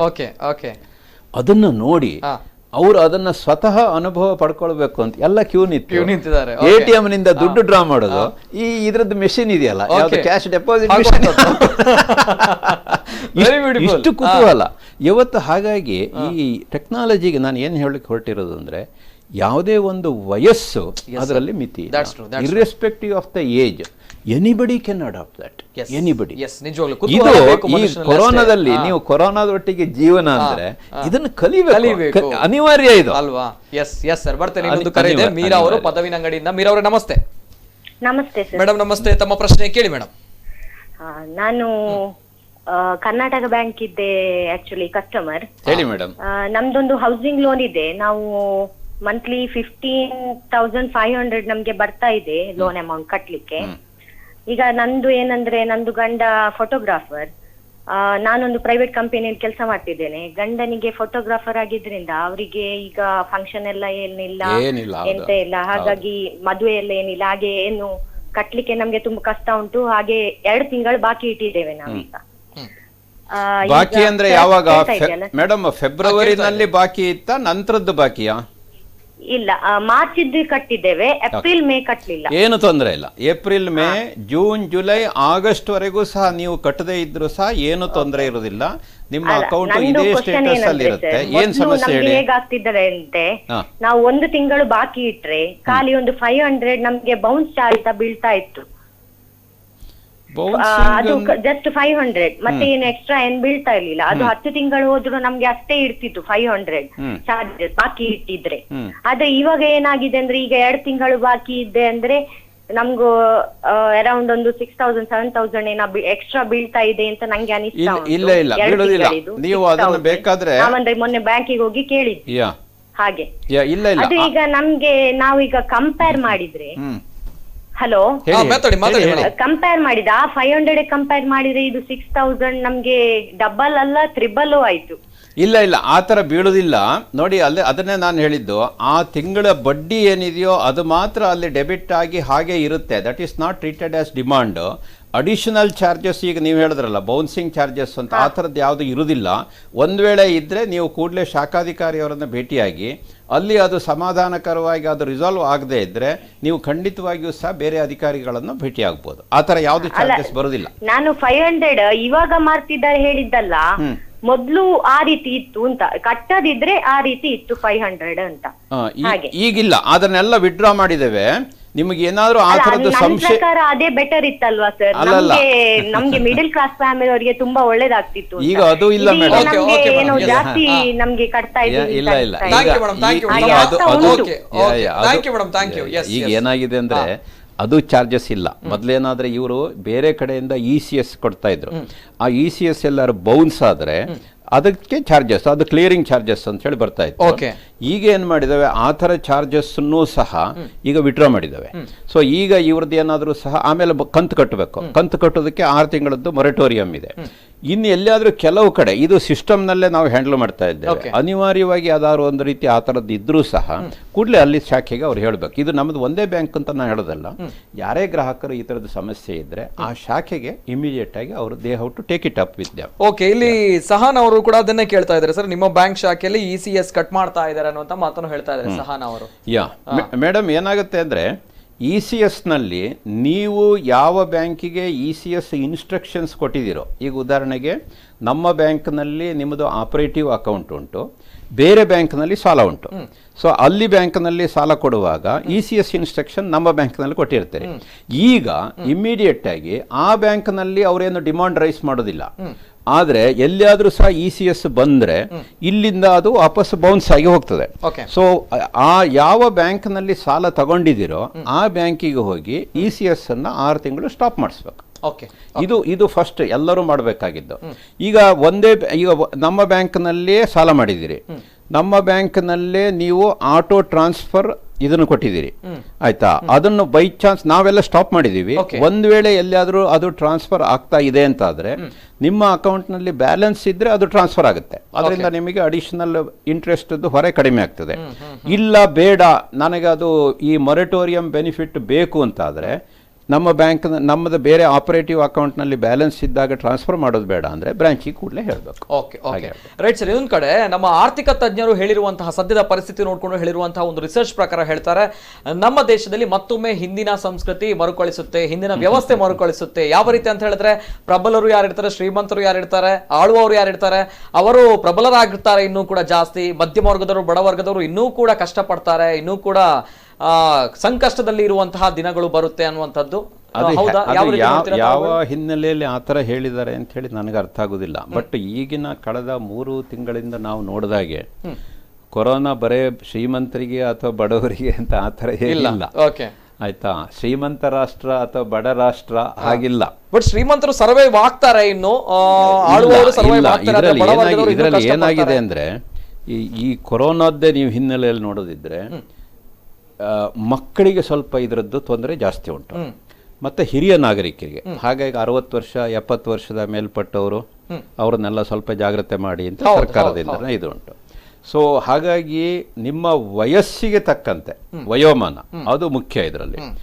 ಎರಡನೇದು, ನೀವು ಅಮೆರಿಕ ನೋಡ್ಬೋದು ಅಥವಾ ಮುಂದುವರಿದ ರಾಷ್ಟ್ರಗಳು, ಅವ್ರು ಯಾವ ತರ ಇವತ್ತು ಪರಿಪಾಟಲ್ ಪಡ್ತಾ ಇದ್ದಾರೆ, ಅವ್ರಿಗೆ ಕಂಪೇರ್ ಮಾಡಿದ್ರೆ ಭಾರತದಲ್ಲಿ ನಾವು ಎಷ್ಟೋ ಇದು ಪರವಾಗಿಲ್ಲ. ಆದರೆ ಮುಂದೆ ಒಂದು ಸಮಸ್ಯೆ ಬರ್ತದೆ. ಇವತ್ತು ಏನು ನಮ್ಮದು ಆರ್ಥಿಕ ಪರಿಸ್ಥಿತಿ ಇತ್ತು, ಇದು ತುಂಬ ಮುಂದೆ ಬರ್ತಕ್ಕಂಥ 3 ರಿಂದ 6 ತಿಂಗಳಿನಲ್ಲಿ ಕಷ್ಟದ ದಿನಗಳು ಇನ್ನೂ ಸಹ ಜಾಸ್ತಿ ಆಗ್ತದೆ. ಇನ್ನೂ ಜಾಸ್ತಿ ಇವತ್ತು ಏನು ಕಷ್ಟ ಇದೆಯೋ ಇದು ಕಷ್ಟ ಅಲ್ಲ. ಮುಂದಿನ 3 ರಿಂದ 6 ತಿಂಗಳದ್ದು ಆರ್ಥಿಕವಾಗಿ ತುಂಬಾ ಕಷ್ಟ ಬರ್ತದೆ. ಹೇಗೆ ಸರ್? ಹೇಗೆ ಅಂತ ಹೇಳಿದ್ರೆ, ಉದ್ಯೋಗದಲ್ಲಿ ಅಥವಾ ವ್ಯವಹಾರದಲ್ಲಿ ಮೊದಲಿನ ಹಾಗೆ ನಡ್ಸ್ಕೊಂಡು ಹೋಗ್ಲಿಕ್ಕೆ ಆಗೋದಿಲ್ಲ. ನಾವು ಮೊನ್ನೆ ಒಂದು ಸಣ್ಣ ಉದಾಹರಣೆ ಹೇಳ್ತೇನೆ. ಇಲ್ಲಿ ಮೀಯಪದವು ಅಂತ ಹೇಳಿ ಒಬ್ರು ನಮ್ಮ ಚೌಟರ ತೋಟ ಅಂತ ಉಂಟು. ಅವರು ಒಳ್ಳೊಳ್ಳೆ ಈ ಕೃಷಿ, ಅದು ತರಕಾರಿ ಇರಬಹುದು, ಹಣ್ಣು ಇರಬಹುದು, ಇದನ್ನೆಲ್ಲ ವರ್ಷಾನುಗಟ್ಲೆಯಿಂದ ಅದನ್ನು ಬೆಳೀತಾ ಇದ್ದಾರೆ. ಈಗೆಲ್ಲ ಬಂದು ಅದನ್ನು ಮಾರಾಟಕ್ಕೆ ತಗೊಂಡು ಹೋಗ್ಬೇಕು. ಮಾರಾಟಕ್ಕೆ ತಗೊಂಡು ಹೋಗುವ ಕೊರೋನಾ ಇಡೀ ತೋಟದಲ್ಲಿ ಅವರು ಒಳ್ಳೊಳ್ಳೆ ಇದನ್ನ ತರಕಾರಿಗಳನ್ನ ಹಣ್ಣುಗಳನ್ನು ಬೆಳೆದಿದ್ದಾರೆ, ಮಾರಾಟ ಮಾಡ್ಲಿಕ್ಕೆ ಆಗೋದಿಲ್ಲ. ಇಡೀ ವರ್ಷ ಒಬ್ಬ ರೈತ ಬೆಳೆದಂತಹದ್ದು 1 ತಿಂಗಳಿನಲ್ಲಿ ಕಂಪ್ಲೀಟ್ ಅವ್ರದ್ದು ಹೋಗ್ತದಂತೆ, ಅಂದ್ರೆ ಹಾಳಾಗಿ ಹೋಗುವಂತ ಪರಿಸ್ಥಿತಿ. ಬೆಳೆಯುವಾಗ ಸಾಲ ಮಾಡಿರ್ತಾರೆ, ಇನ್ನೊಬ್ಬರ ಹತ್ರ ಕೇಳಿ ಬೇಡಿ ಎಲ್ಲ ಮಾಡಿರ್ತಾರೆ. ಹೇಗೆ ಮಾಡ್ಬೇಕೀಗ ನನ್ನ ಗಮನಕ್ಕೆ ಬಂತು. ಅದಕ್ಕೆ ನಾನು ಹೇಳಿದೆ, ಇದು ಬೆಸ್ಟ್ ನೋಡಿ, ಇದೇ ಒಂದು ಚಾಲೆಂಜನ್ನು ನೀವು ಆಪರ್ಚುನಿಟಿಯಾಗಿ ತಗೊಳ್ಬೇಕು. ಯಾವುದೇ ತರಕಾರಿ ಅಥವಾ ಹಣ್ಣು ಇದ್ರೆ ನೀವು ಬೆಳೆದಿರ್ತೀರಿ, ರೈತರು ಕನ್ಸ್ಯೂಮರ್ ಏನಿದೆ ಉಪಯೋಗಿಸ ಪಡೆಗಳು ಅವ್ರು ಯಾರು ಅಂತ ನೋಡಿ ಅವರಿಗೆ ಲಿಂಕ್ ಮಾಡುವಂತಹದ್ದು. ಅಗೇನ್ ಡಿಜಿಟಲ್ ಟೆಕ್ನಾಲಜಿ ಅದನ್ನು ಮಾಡಬೇಕು. ಅದನ್ನು ಬೇಕಾದ್ರೆ ನೋಡಿ, ನಾನು ಒಂದು ಸಣ್ಣ ನಿಮಗೊಂದು ಸಹಾಯ ಮಾಡ್ತೇನೆ. ನಮ್ಮ ಬ್ಯಾಂಕಿನ ಹೆಡ್ ಆಫೀಸಿಗೆ ಬನ್ನಿ, ನೀವು ಒಂದಷ್ಟು ಅದು ಹಣ್ಣ ತರಕಾರಿ ಏನೋ ಇಡಿ, ಅರ್ಧ ಗಂಟೆಯಲ್ಲಿ ನಮ್ಮೆಲ್ಲಷ್ಟು 400-500 ಜನ ಇದ್ದಾರೆ, ಅವರೇ ಬೇಕಾದ್ರೆ ತಗೊಳ್ತಾರೆ, ಫ್ರೆಶ್ ಫ್ರಮ್ ದ ಫಾರ್ಮ್. ಈ ರೀತಿ ಒಂದು ವ್ಯವಸ್ಥೆ ಮಾಡಿದಾಗ ಅವ್ರಿಗೆ ಅದು ಹೌದು ಅಂತ ಅನ್ಸಿತ್ತು. ಮೊನ್ನೆ ಒಂದು ವ್ಯವಸ್ಥೆ ಮಾಡಿತ್ತು. ಸೊ ಹಾಗಾಗಿ ಏನೇನು ಲೋಕಲ್ ಸಮಸ್ಯೆಗಳಿದ್ದಾವೋ ಅದಕ್ಕೊಂದು ಲೋಕಲ್ ಸೊಲ್ಯೂಷನ್ ಅಂತ ಇರ್ತದೆ. ಅದನ್ನ ನಾವೆಲ್ಲರೂ ಸಹ ಹಿಡ್ಕೊಂಡು ಅದನ್ನು ಮಾಡ್ಕೋಬೇಕು. ಆರ್ಥಿಕವಾಗಿ ಸಮಸ್ಯೆಗಳು ಈಗ ಏನಾಗುತ್ತೆ ಅಂದ್ರೆ, ನೀವು ಹೇಳಿದ್ರಲ್ಲ, ಈಗ ಬಡವರಿಗೆ ಇದು ತೊಂದರೆ ಆಗುತ್ತೆ, ಖಂಡಿತವಾಗಿ ತೊಂದರೆ ಆಗುತ್ತೆ. ಈಗ ನೋಡಿ, ಮೈಗ್ರೆಂಟ್ ಲೇಬರ್ಸ್ ಇದ್ದಾರೆ, ಕೆಲಸಗಾರ, ಎಷ್ಟು ಸಮಸ್ಯೆ ಅವರಿಗೆ. ಆದರೆ ಆ ಸಮಸ್ಯೆಗೂ ಪರಿಹಾರ ಹೇಗೆ ಬಂತು? ನೀವು ಮೊನ್ನೆ ಓದಿರ್ಬೋದು, ಉತ್ತರ ಪ್ರದೇಶದಲ್ಲಿ ಮುಖ್ಯಮಂತ್ರಿ ಯೋಗಿ ಆದಿತ್ಯನಾಥ್ ಅವರು 11 ಲಕ್ಷ ಮೈಗ್ರೆಂಟ್ ಲೇಬರ್ಸ್ದ್ದು ಅವರದ್ದು ಸ್ಕಿಲ್ ಮ್ಯಾಪಿಂಗ್ ಮಾಡಿ ನಮ್ಮದೇ ಇದರಲ್ಲಿ ರಾಜ್ಯದಲ್ಲೇ ಅವರಿಗೆ ಇಂಥ ಕಡೆ ನಾವು ಕೆಲಸ ಕೊಡ್ತೀವಿ. ಈಗ ಇವ್ರು ಯಾಕೆ ಉತ್ತರ ಪ್ರದೇಶದಿಂದ ಮಹಾರಾಷ್ಟ್ರಕ್ಕೆ ಹೋದ್ರು ಅಥವಾ ಉತ್ತರ ಪ್ರದೇಶದಿಂದ ಕರ್ನಾಟಕ ಇನ್ನೆಲ್ಲ ಬಂದ್ರು, ಅಲ್ಲಿ ಕೆಲಸ ಇಲ್ಲ ಅಂತ. ಅಲ್ಲೇ ಕೆಲಸ ಇದ್ದಾಗ ನನ್ನ ಮನೆ ಹತ್ರ ನನಗೆ ಕೆಲಸ ಸಿಕ್ಕದ, ನಾನು ಯಾಕೆ ಬರೋದಿಲ್ಲ? ಸಿ, ಇದೆಲ್ಲ ಒಂದು ಚಾಲೆಂಜಸ್, ಇದರಲ್ಲಿ ಅಪರ್ಚುನಿಟಿ ಉಂಟು. ಇದನ್ನ ಪುನಃ ನಾನು ಹೇಳ್ತೇನೆ, ಲೋಕಲ್ ಸಮಸ್ಯೆಗೆ ಲೋಕಲ್ ಸೊಲ್ಯೂಷನ್ ಉಂಟು, ಇದೆ, ಅದನ್ನ ನಾವು ಮಾಡಬೇಕು. ಈಗ Uttar Pradesh it stands out in resolving the issue. C, ಈಗ ಅದರಲ್ಲಿ ಇನ್ನೊಂದು ಸಮಸ್ಯೆ ಆಗ್ಬೋದು. ಈಗ ಮಹಾರಾಷ್ಟ್ರದಲ್ಲಿ Mumbai, it is entirely dependent migrant labours, ಅವ್ರಿಗೆ ಸಮಸ್ಯೆ ಬರ್ಬೋದು, ಅದಕ್ಕೆ ಬೇರೆ ಇನ್ನೊಂದು ಪರಿಹಾರ ಬರ್ಬೋದು. ಆದ್ರೆ ಈ ಉತ್ತರ ಪ್ರದೇಶ ಅಥವಾ ಪಶ್ಚಿಮ ಬಂಗಾಳದಿಂದ ಯಾರು ಹೋಗಿರ್ತಾರೋ ಅವ್ರಿಗೆ ಈ ಸಮಸ್ಯೆಗೆ ಅಲ್ಲೇ ಪರಿಹಾರ ಮಾಡ್ಕೊಳಕ್ ಆಗ್ತದೆ. ಈ ಹಿನ್ನೆಲೆಯಲ್ಲಿ ಪ್ರಧಾನಮಂತ್ರಿಗಳು ಮೊನ್ನೆ ಭಾಷಣ ಮಾಡುವಾಗ ಅವರು ಲೋಕಲ್ ವೋಕಲ್ ಗ್ಲೋಬಲ್ ಅಂದ್ರು. ನೀವು ಅಂದ್ರೆ ಸ್ವಾವಲಂಬಿ ಭಾರತ, ಆತ್ಮನಿರ್ಭರ್ ಭಾರತ ಅಂತ ಹೇಳ್ಕೊಂಡು ಪ್ರಧಾನಮಂತ್ರಿಗಳು ಇಡೀ ದೇಶಕ್ಕೆ ಕರೆ ಕೊಟ್ಟರು. ಅಂದ್ರೆ ಕನ್ನಡದಲ್ಲಿ ನಾವು ತರ್ಜಮೆ ಮಾಡಿದ್ರೆ ಸ್ವಾವಲಂಬಿ ಭಾರತ. ಸ್ವಾವಲಂಬನೆ ಹೇಗೆ ಇವತ್ತೆಲ್ಲ ಹೇಳ್ತಾ ಇದ್ದಾರೆ, ನೀವೆಲ್ಲ ಏನು ಚೈನೀಸ್ ಗೂಡ್ಸನ್ನೆಲ್ಲ ಇದು ಮಾಡ್ತಾ ಇದ್ದಾರೆ ಅಂತ. ದೀಪಾವಳಿ ಸಮಯದಲ್ಲಿ ನಮಗೆ ಬೇಜಾರಾಗುತ್ತೆ. ಇದು ಕಷ್ಟ ಅನ್ನೋದು ಹೇಳ್ತಾ ಇದ್ರೆ ಸ್ವಾವಲಂಬಿ ಭಾರತ ಕಷ್ಟ ಆಗ್ಲಿಲ್ಲ. ಚಾಲೆಂಜ್ ತಗೊಳ್ಳಿ, ಚಾಲೆಂಜ್ ತಗೊಳ್ಳಿ. ಈಗ ಉದಾಹರಣೆ ಇನ್ನೊಂದು ಉದಾಹರಣೆ ತಗೊಳ್ಳಿ. ಈಗ ದೀಪಾವಳಿ ಆಚರಿಸ್ತೀವಿ, ದೀಪಾವಳಿ ಆಚರಿಸ್ಬೇಕಾದ್ರೆ ಪಟಾಕಿಗಳು ಅಥವಾ ಇದು ಸೀರಿಯಲ್ ಲೈಟು ಇವತ್ತು ಎಲ್ಲಿ ಹೋದ್ರು ಸಹ ಎಲ್ಲ ಚೈನೀಸ್. ಚೈನಾದ್ದು ನಮ್ಮದು ಭಾರತದ ಪರಿಸ್ಥಿತಿ ಇವತ್ತು ಏನುಂಟು ಅಂತ ಎಲ್ಲರಿಗೂ ಗೊತ್ತು. ನಾವು ಇಲ್ಲಿ ದುಡ್ಡನ್ನ ಚೈನಾಕ್ಕೆ ಯಾಕೆ ಕೊಡ್ಬೇಕು? ಆಯ್ತಪ್ಪ, ಒಂದು ಹಣತೆ, ಮಣ್ಣಿನ ಹಣತೆಯಲ್ಲಿ ದೀಪ ಉರಿಸಿ, ಮಣ್ಣಿನ ಹಣತೆ ಮಾಡೋದು ಯಾರು? ನಮ್ಮವರು. ಆಮೇಲೆ ಅದಕ್ಕೆ ಎಳ್ಳೆಣ್ಣೆ ಹಾಕಿ, ಎಳ್ಳೆಣ್ಣೆ ಮಾಡೋರು ಯಾರು? ಡಿಮಾಂಡ್ ಇದೆ, ನಾನು ತಗೊಳ್ತೀನಿ ಮಣ್ಣಿನ ಹಣತೆ, ನನಗೆ 200 ಕೊಡಿ ಅಂದ್ರೆ ನಮ್ಮ ಊರಿನಲ್ಲಿ ಮಾಡ್ತಾರೆ. ಈಗೇನಾಗಿದೆ, ನಾವು ಮಣ್ಣಿನ ಹಣತೆ ಬೇಡಪ್ಪ, ನಾವೆಲ್ಲ ಪ್ಲಾಸ್ಟಿಕ್ ಮಾಡ್ತೇವೆ ಅಂದ್ರೆ ಪಾಪ ಅವ್ರು ಯಾಕೆ ಮಾಡ್ತಾರೆ? ಇದನ್ನು ನಾವು ಮಾಡಬೇಕು. ಲಾಲು ಪ್ರಸಾದ್ ಯಾದವ್ ಅವರು, ಬಾಕಿ ವಿಷಯಕ್ಕೆ ನಾನು ಹೇಳೋದಲ್ಲ, ಅವ್ರು ರೈಲ್ವೆ ಮಿನಿಸ್ಟರ್ ಆಗಿದ್ದಾಗ ಇಡೀ ರೈಲ್ವೆ ಡಿಪಾರ್ಟ್ಮೆಂಟ್ನಲ್ಲಿ ಈ ಟೀ ಕುಡಿಲಿಕ್ಕೆ ಮಣ್ಣಿನ ಇದನ್ನ ಕಪ್ಪುಗಳನ್ನು ಕೊಡ್ತಾ ಇದ್ರು. ಅದು ಈಗೇನಾಗಿದೆ, ಎಲ್ಲ ನಿಮ್ಮದು ಯೂಸ್ ಬರುತ್ತೆ. ಹಾಗಾದ್ರೆ ಮಾಡಬಹುದು. ಇದು ಒಂದೊಂದೇ ಸಣ್ಣ ಸಣ್ಣ ಉದಾಹರಣೆಗಳು. ಅದಕ್ಕೆ ಹೇಳಿದ್ದು, ನಮ್ಮ ಲೋಕಲ್ ಏನೇನು ಇದು ನಮ್ಮಲ್ಲಿ ಮೂಲ ಸೌಕರ್ಯಗಳಿದ್ದಾವೆ ಅದನ್ನು ಉಪಯೋಗಿಸ್ಕೊಂಡು ನಾವು ಮಾಡಬೇಕು. ಮತ್ತೆ ನಾವು ಎದ್ದು ನಿಂತ್ಕೊಳ್ಬೇಕಾಗುತ್ತೆ ಅಲ್ವಾ ಸರ್? ಎಸ್, ಈ ಸಂದರ್ಭದಲ್ಲಿ ವೆರಿ ಇಂಟ್ರೆಸ್ಟಿಂಗ್ ಅಂತ ಹೇಳಿದ್ರೆ, ಪ್ರಧಾನಿ ಮೋದಿ ಅವರ ಬಗ್ಗೆ ತಾವು ಏನ್ ಹೇಳ್ತೀರಾ ಸರ್? ಅಂದ್ರೆ ಅನೇಕ ಪರ ವಿರೋಧವಾಗಿರುವಂತಹ ಚರ್ಚೆಗಳು ಮೊದಲನೇ ಅರ್ಧ ಭಾಗದಲ್ಲಿ ಪ್ರಧಾನಿ ಮೋದಿ ಅಂತ ಬಂದಾಗ ಆಗಿರುವಂತಹ ಎಲ್ಲಾ ಸಮಸ್ಯೆಗಳು ನಿಭಾಯಿಸಿದಂತಹ ಶ್ರೇಷ್ಠ ವ್ಯಕ್ತಿ ಅನ್ನುವಂಥದ್ದು. ಅಂದ್ರೆ ಈಗ ದಿನದಿಂದ ದಿನಕ್ಕೆ ಜನಸಂಖ್ಯೆ ಅಥವಾ ನಮ್ಮ ಕೊರೋನಾ ಸಂಖ್ಯೆ ಜಾಸ್ತಿ ಆಗ್ತಾ ಇದೆ. ಈ ಸಂದರ್ಭಗಳಲ್ಲಿ ಮತ್ತೊಮ್ಮೆ ದೂರುವಂತಹ ಯಾವ ರೀತಿ ರಾಜಕೀಯ ಪ್ರಶ್ನೆ ಆದ್ರೆ ರಾಜಕೀಯ ಪ್ರಶ್ನೆ ಅಲ್ಲ sir. As a bank managing director, ಜನಸಾಮಾನ್ಯನಾಗಿ ಮ್ಯಾನೇಜಿಂಗ್ ಡೈರೆಕ್ಟರ್ ಆಗಿ ಅಲ್ಲ, ಒಬ್ಬ ಜನಸಾಮಾನ್ಯನಾಗಿ ನಾನು ಒಬ್ಬ ಪ್ರಧಾನಮಂತ್ರಿ ಬಗ್ಗೆ ಹೇಳೋದು ಅಂದ್ರೆ, ಇವತ್ತು ಇಡೀ ವಿಶ್ವದಲ್ಲಿ ಅತ್ಯಂತ ಶ್ರೇಷ್ಠ ನಾಯಕತ್ವ ಅಂದ್ರೆ ಮೋದಿ ಅವರು. ಇದು ಭಾರತದವರು ನಾವು ಹೆಮ್ಮೆ ಪಡಬೇಕು. ಇಡೀ ವಿಶ್ವದಲ್ಲಿ ಎಲ್ಲರೂ ಸಹ ಇದನ್ನು ಹೇಳ್ತಾ ಇದ್ದಾರೆ. ಈಗ ಸಾಧಾರಣ 2 ದಿವಸಕ್ಕೆ ಒಂದೊಂದು ಸರ್ವೆ ಬರ್ತಾ ಇದೆ. ಈ ಎಸ್ಪೆಷಲಿ ಈ ಕೊರೋನಾ ಸಮಸ್ಯೆಯನ್ನು ನಿಭಾಯಿಸುವುದರಲ್ಲಿ ಯಾವ ಯಾವ ಅಂತಾರಾಷ್ಟ್ರೀಯ ನಾಯಕರು ಯಾವ ಥರ ನಿಭಾಯಿಸಿದ್ದಾರೆ ಅಂತ. ಭಾರತದ ಒಂದು ಈ ನಿಭಾವಣೆ ಏನು ಮಾಡಿದೆವೋ ಇದು ಒಂದು ರೀತಿಯಲ್ಲಿ ಅತ್ಯಂತ ಆದರ್ಶಪ್ರಾಯವಾಗಿದ್ದಿರುವಂಥದ್ದು ಅಂತ. ಇಲ್ಲದ್ರೆ ಇಂಥ ನಾಯಕತ್ವ ಇಲ್ಲದೆ ಇದ್ದಿದ್ರೆ ನಮ್ಮ ಪರಿಸ್ಥಿತಿ ಏನಾಗ್ತಾ ಇತ್ತು? ಇಡೀ ಭಾರತವನ್ನ 2 ತಿಂಗಳು 10 ದಿವಸ ಕಾಲ ಲಾಕ್ ಡೌನ್, ಅನ್ಇಮ್ಯಾಜಿನೇಬಲ್. ಇಡೀ ಭಾರತ ನಿಜವಾಗ್ಲೂ. ಆಮೇಲೆ ಈಗ ನೋಡಿ, ಈಗ ಲಾಕ್ ಡೌನ್ ಫೇಸ್ 5 ಗ್ರಾಜುವಲ್ ಆಗಿ ಅದೊಂದು ರಿಲ್ಯಾಕ್ಸ್ ಮಾಡ್ತಾ ಇದ್ದೇವೆ. ಅಲ್ಲೇ ಈಗ ನಿಮ್ಮದು ಸಮಸ್ಯೆ ಇದಕ್ಕೆ ಎಷ್ಟು ಇದು ಪ್ರಸ್ತುತ ಅಂದ್ರೆ ಕೊರೋನಾದೊಟ್ಟಿಗೆ ಜೀವನ ಅಲ್ವಾ?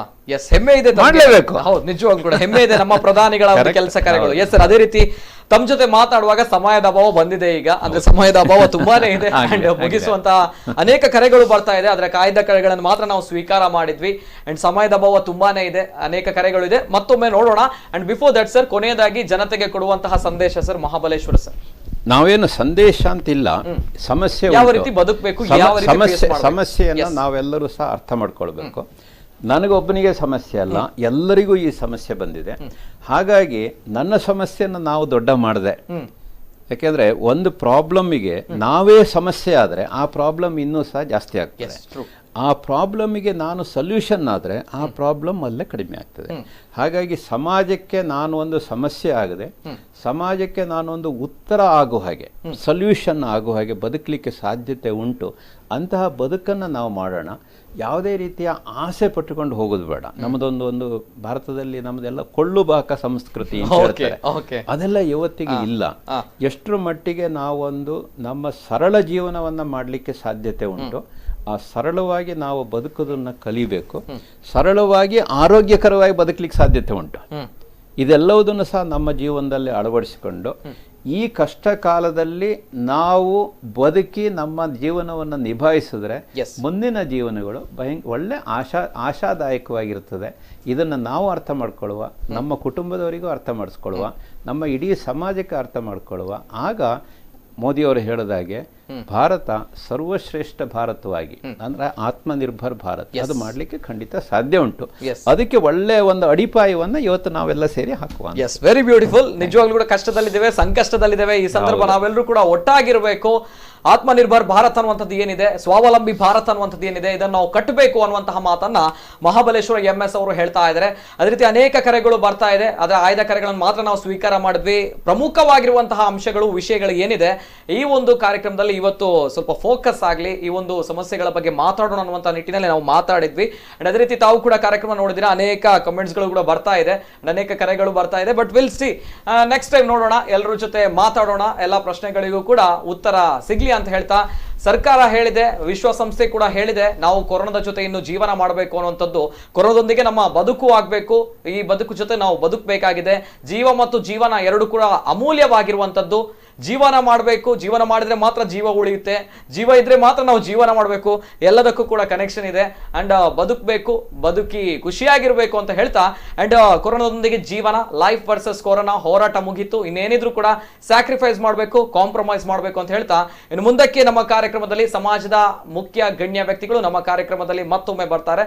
ತಮ್ಮ ಜೊತೆ ಯಾವ ರೀತಿ ನಾವು ಬದುಕಬೇಕು, ನಮ್ಮ ಮೈಂಡ್ ಸೆಟ್ ಯಾವ ರೀತಿ ಸ್ಟ್ರಾಂಗ್ ಆಗಬೇಕು, ನಾವು ಯಾವ ರೀತಿ ಧೈರ್ಯವಾಗಿರಬೇಕು, ಆತ್ಮವಿಶ್ವಾಸ, ಮನೋಸ್ಥೈರ್ಯ ಯಾವ ರೀತಿ ಜಾಸ್ತಿ ಆಗಬೇಕು ಅನ್ನೋ ನಿಟ್ಟಿನಲ್ಲಿ ನಮ್ಮ ವಿಶೇಷ ಕಾರ್ಯಕ್ರಮ.